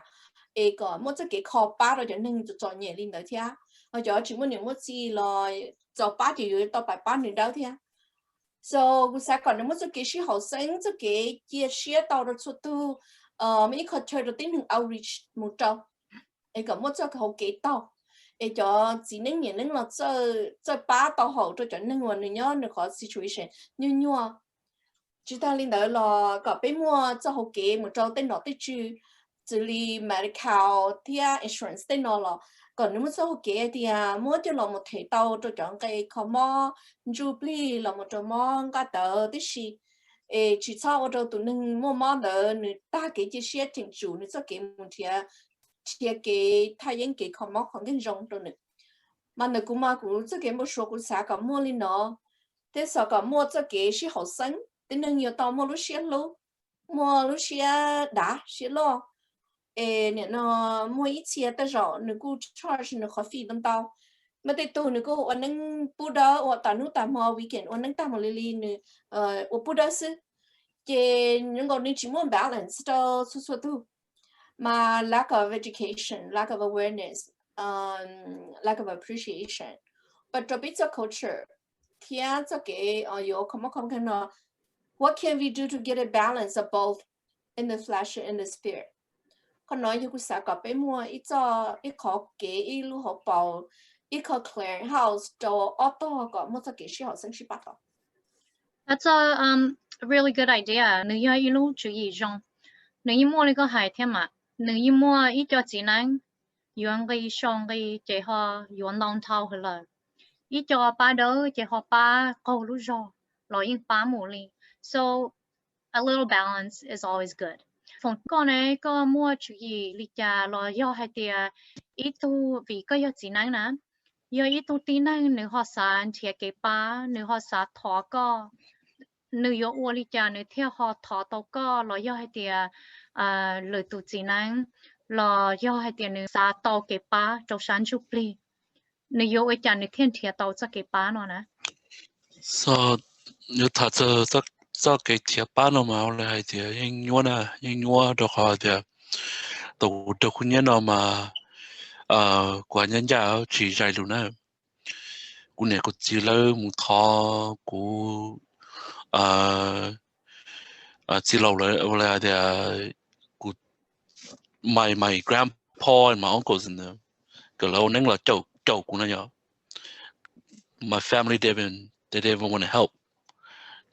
là chỉ cạo nên này nhở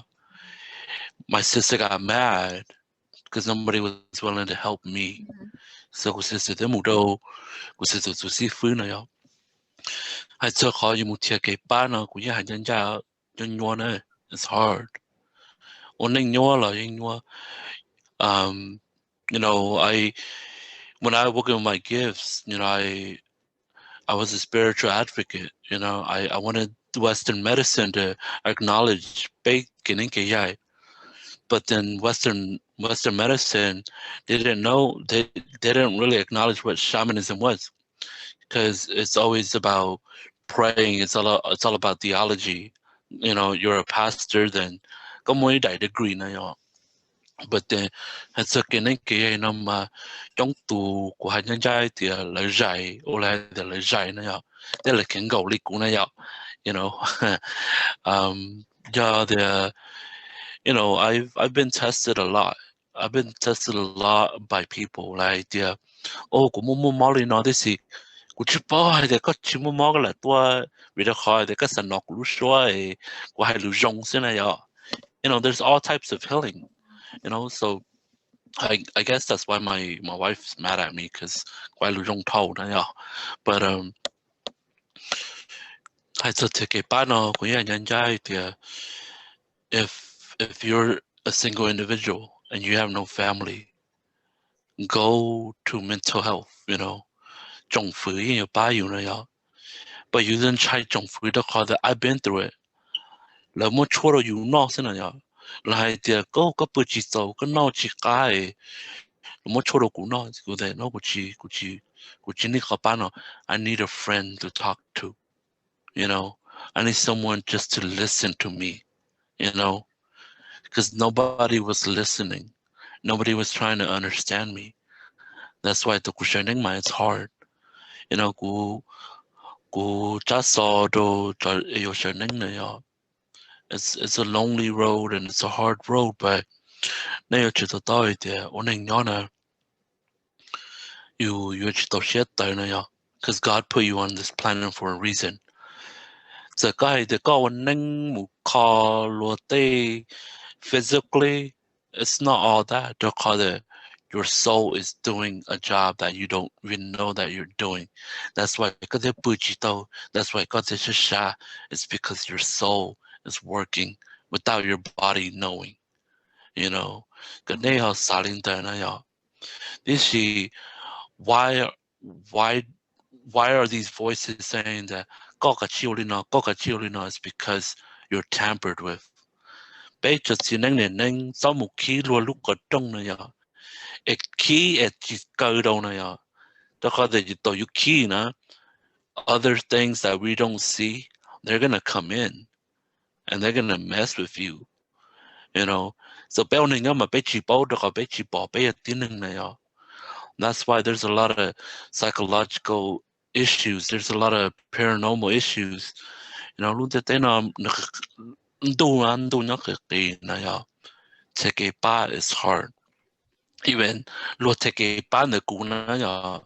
it's hard too. You know, you go to a specialist and look and they go they don't even want to lose their license. They don't want to help you because they don't want to lose their license. They know that you're gonna die, but they don't. It's like,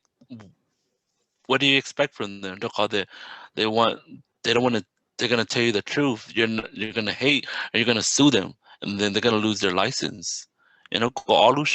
it's the same thing. It's hard. Nothing's perfect, but sooner 2022 and it's gonna be heavy. So those who if go to mental health or go out there and search for help, because honestly it's a lonely road, and we just want people to listen and understand. And if nobody understands, just acknowledge and just be like, what, like ask questions like, what are you gonna do, or how are you gonna do it? You know, but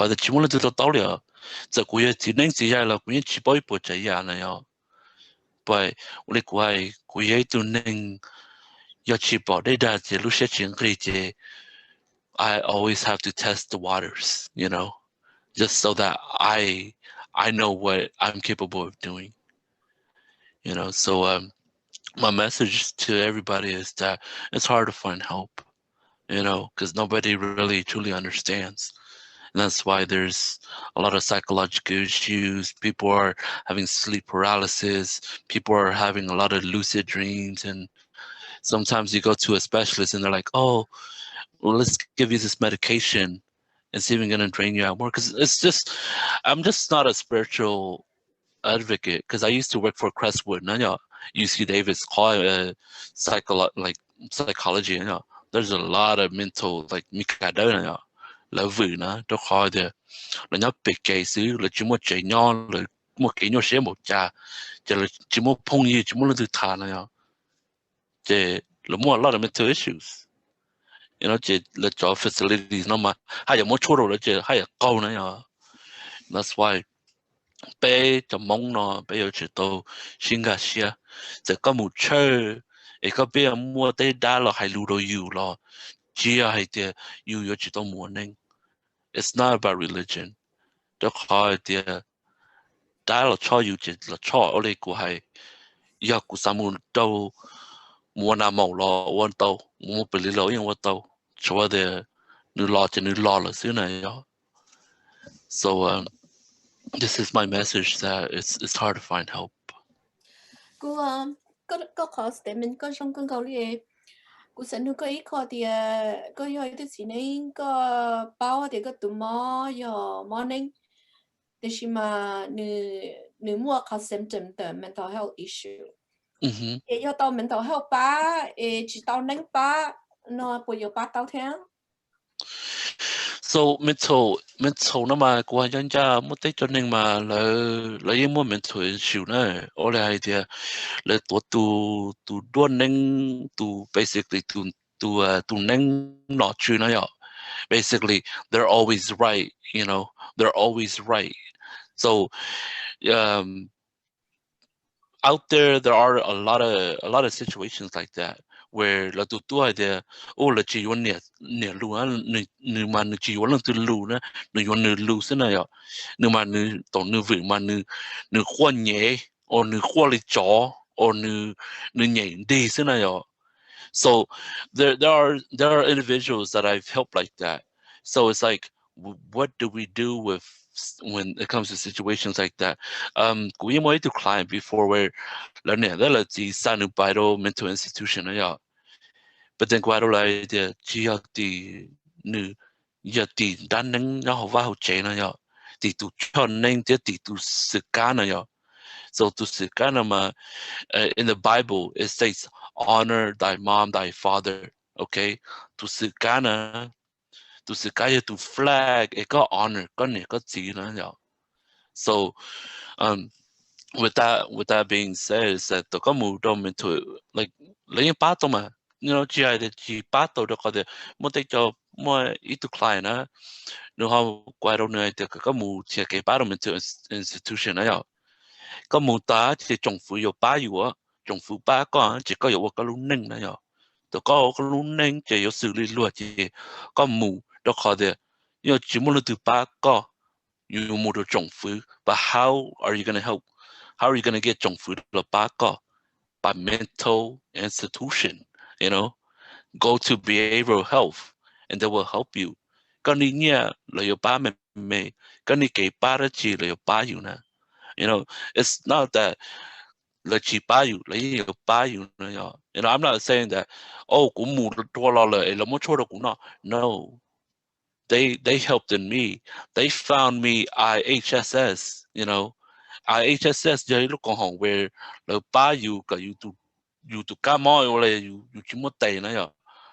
tôi ba you long you tay theo bự là ba you mà đó you nó này cả you cho mua chắc kỹ như thế này so mental institution những ba tổ you but only cũng hay so cái ba mà you thiện cho nhau này how are you gonna go and where are you gonna go, because sometimes when you go to a behavioral health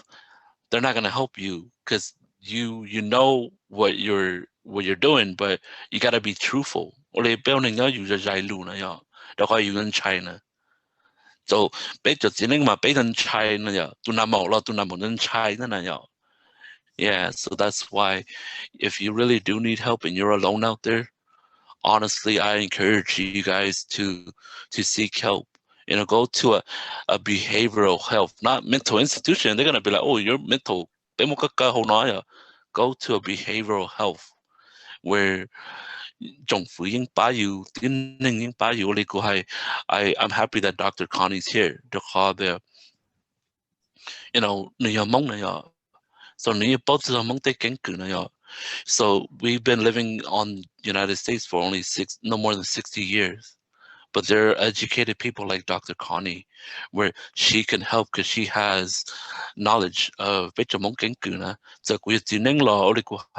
I know how to help too. But then she, on the other hand, has the medical side, has the body. I only have the spirit, you know. So hopefully this message helps everybody. Cho câu hỏi coi gần đây cũng gì mình chỉ xem mình tới học đó. Yeah, go ahead. Okay. Lúc xưa phòng trí có thả cho khỏi mình tới học nó như ít khó và bé chỉ tàu mò cho nó thả còn giờ thả còn mình cho chồng như gì cái tên cha nhớ rồi là trình các tàu go through cái situation mình chỉ trong lý có khó mà cũng mò cho nó phải bị mình chỉ cần giờ thì mình tới học vô lý cha bên mong ý sự mà thọ một tính mình kể bên một châu tên lão để cái gì nâng lão thế nhẹ thế gì bây giờ tôi gì chế là tôi nhẹ chế là họ lúc chế là ba bé thả cho bây giờ tính mình khó cho bé có mua cái gì sinh để chỉ bên nhau rồi tới chơi và mình nó mà mình nói health nó là do behavior health nó mà behavior health nó chỉ nó thả cho nâng từ trong bự từ dân nhà từ hiện sự rồi cho cái mốc gần cho tới cho tên cha cái chỉ sĩ hậu là do là cho cái chỉ sĩ học sinh cho cái xã cho cái hải lù chỉ sĩ thông chỉ sĩ học sinh mà cái sĩ cho sĩ chơi mà cái tu sĩ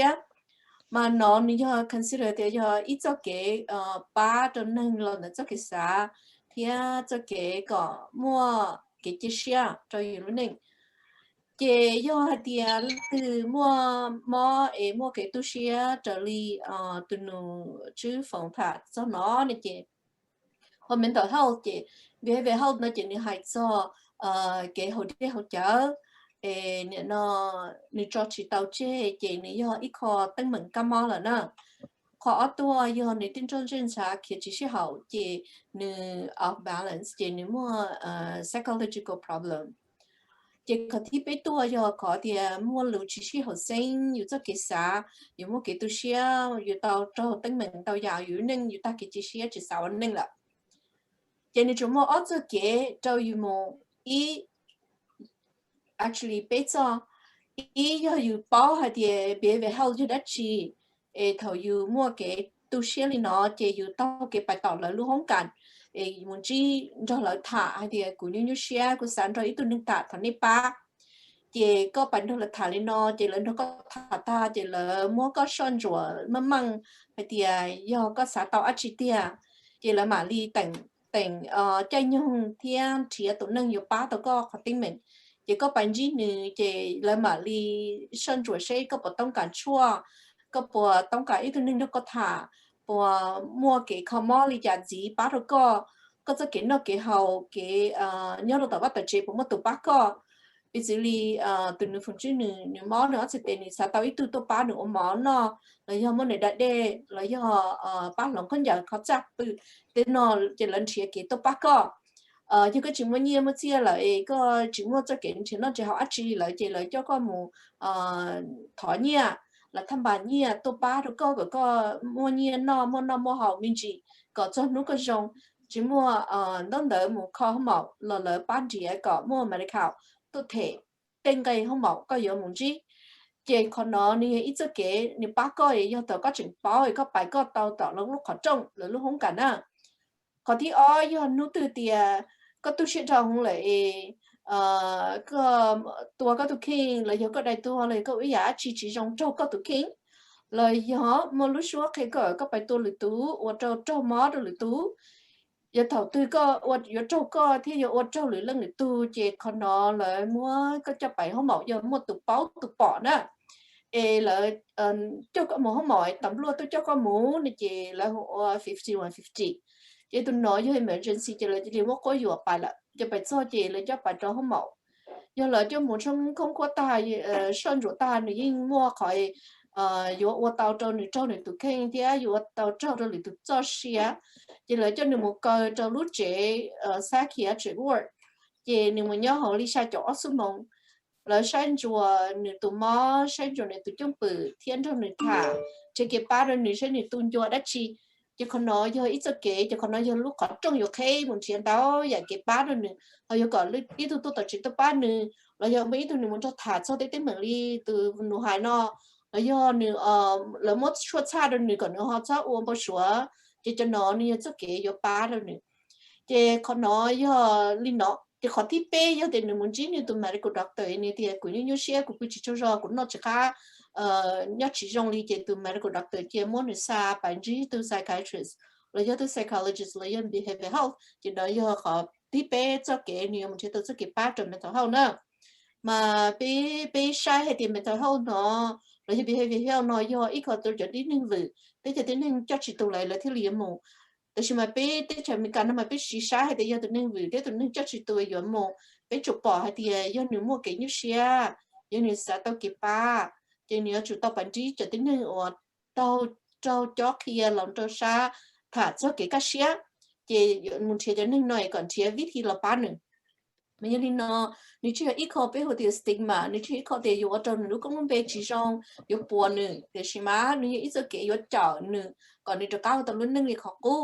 nếu chỉ họ muốn không có còn cần đi một tuần chỉ tụi mẹ của doctor là cô không mua là chọn trả tên nó là mua thiết để mà khỏi là dân cho có thả đi tụi nó hay gì thiết tao mình tao help ba mà bây giờ tao xét nó thì cần nếu mà xin chỉ thiết cho khỏi thì còn nên nhớ bây giờ nên nhớ chỉ những món tao giờ cái như xuyên sập là để chỉ cho món tao ít tuần cho có thả tao có cái cá xia thì dù lúc ba lưỡi yuan thua tua dù sao tao khỏi rong dù ba tao dù được kinh dù thêm một số cái ba dù được kinh mùi dù thêm chỉ cho cái sự nhẹ trong xe từ từ phần chữ thả tu xe để cũng chỉ từ psychiatrist là do ít psychologist cho cái ba đầu tính năng cho cái thả thì cái command thì cũng do ít từ giờ cái cho sa hoặc sexual cho lòng cả cái command đầu tính năng li nó thì cái li cái the law the regulations about called the thing here cho nên mà cái nó gọi là một cái command thì có một cái chỗ thấy được là có một chỗ cái chỗ ba được là có một cái nhân dân cho sự tu chế tụi mình như tụi luôn nu tụi nâng đỡ tạo tụi nâng đu tạo là do này sẽ đu bao có một cái nhân dân cho sự tu nó chỉ còn nói do cũng cho cái啥cũng cho cái cờ thì sự gì thì cũng bỏ tao thì cho luôn này hẳn là như một trang nếu mà cái khó tao đó chỉ mà bây giờ tao mua education còn tao rồi bây giờ nên chỉ cho thì bây giờ tôi sẽ tuân chế cho nên một khó mót thì cho chỉ năng chỉ ai nó có more balance tao sẽ nên tu Jonah, Connie and I were friends. So Connie, I keep calling you Connie, but I really should be referring to you as Dr. Connie John. I just like that just slips my my head, so I do apologize. When I on Jonah, Nate dog at the Gongo Ho Shaman talk nona. Kunjang hai tia Nate cho lu Nate cho tốt thản hú no. Nếu ba chỉ tao sợ đời là nếu ba tao ít chia. Còn nó cú trong xe hành hay tiền này mua này lúc chạy lúc nhung tôi nó cú thả nó này bỏ mua lúc đã chỉ vấn đề bị sao lúc xưa đó có nên có sĩ có lúc chạy lên nhung thế có lịch sử chi cho lọ con thua cái cho YouTube program nó thả cho bé mong cái lịch chạy không có cần sau đó bây giờ tu trình cho sự nên bây giờ chọn sai trình cho nên luôn nên bây giờ bắt đầu sự tu nó sẽ học thì cái sự chi đâu ya đó chỉ có một cái lúc xưa học đã bao giờ làm ba tới giờ nó cũng chẳng hay thì có vừa thấy tàu cho học cái khó trong rồi cho trong tu trận nên nó qua cởi nhớ tàu có tàu chế cái ba thì vừa có cho tàu lúc cho lên nhưng nó thì có con tàu giờ đến nữa còn một tuần đây nó cho cái nó thấy lo được co để thêm một ba tàu trong lên tàu tu nằm Jonah Dr. Connie chat Fong Chue có bỏ mua lúc đã chỉ pha cho cháu không nhiều tới lù của yêu fan nàoเลยcủa hay yang thì yêu thật sự cái này cái hay chỉ in thật chỉ thật sự cái ba rồi lùa lò thì của hay in thật chỉ ta rồi khỏi thì cái này cái nào mà nhiều muốn nhiều chơi này à nhiều muốn nhiều chơi在的个这些茶股这里茶好了被造林的那样我哋係個這首個這好實被造了個都好的被對弄到嘛你攞到錄字先那樣你攞到一度是這樣錄字是一個有就係錄拉冷對就係給冷對了你估係熱節那樣分到都古人報道一點來我來錄先被造林的到開的要有網紅裏頭程度我都錄在對手那樣但也空然後啲能咯邊個知道到邊冇那樣就有晒的哦冇事就做個但邊有冇到只是進度手那樣有節目了呢有節目了就開的有到那到後到容納然後拿了啲是然手有冇再說的被支持我等等，这是都冇好冇報，係做嘅巴，係人家度呢係啲古人巴麼，人之上鬧了，然後到上，古人只保錯保持，古保得嚟靠古保守，係度呢啲嘅呢嘅呢，你只可以用意呢，表人要要知道晒要對都定才了個用。要知道啥嘢都看，咁我先知的要知道啥嘢都看的，有龍帶冇嚟講那樣。我也很想講的，我能人呢，都都真個，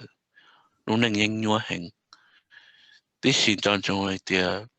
有都真個那樣，有都朋友，要知道了是吧？是好是路那樣。啲是。要用鐵質嘅巴個人家度呢係啲要用材質嘅巴人要轉寧，冇得嘅要轉寧似巴要，冇得對一山道嚟隻巴要差那樣， ít khả năng ít khả năng lụt xia thì sẽ khả năng lụt chân nữa cái này tôi thì là cho nam một nhà sáng đầu đi Dr. Connie cha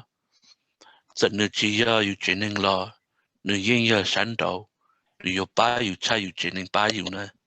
anh ấy chọn trái nữa đó khó thì là cho doctor đó là cho professional đó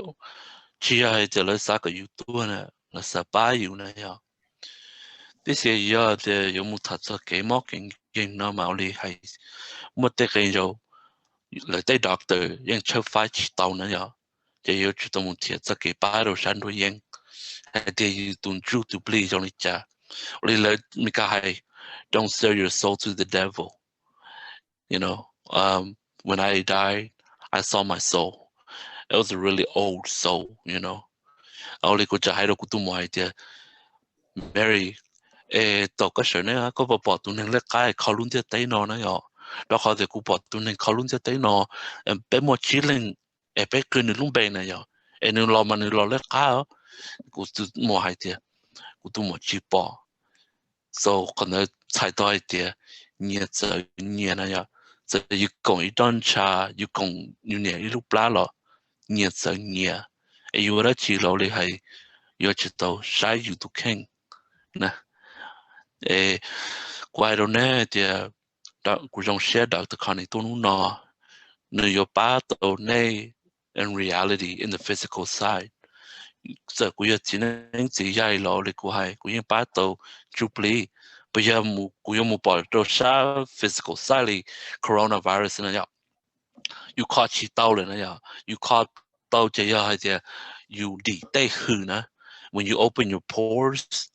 all that nasty stuff will come out this is like cho you mu be ha mong je you mu bu be you mo cho long do you je you know there's a lot of people that I help that lo lu pa lu na ya ta na ya the veins the blood veins explode and then they die if not let's all ligament the lo share ta na ya you know because they're not exercising they're just laying there you know so I don't know they could share to medical doctor but they không cụ bỏ cụ giúp bia cụ chỉ trong đi lựa hai chỉ nên chỉ dạy cụ ấy tôi nên cụ chỉ cho nhầm nông luôn này à giờ cụ I like to test the water so I'm a person who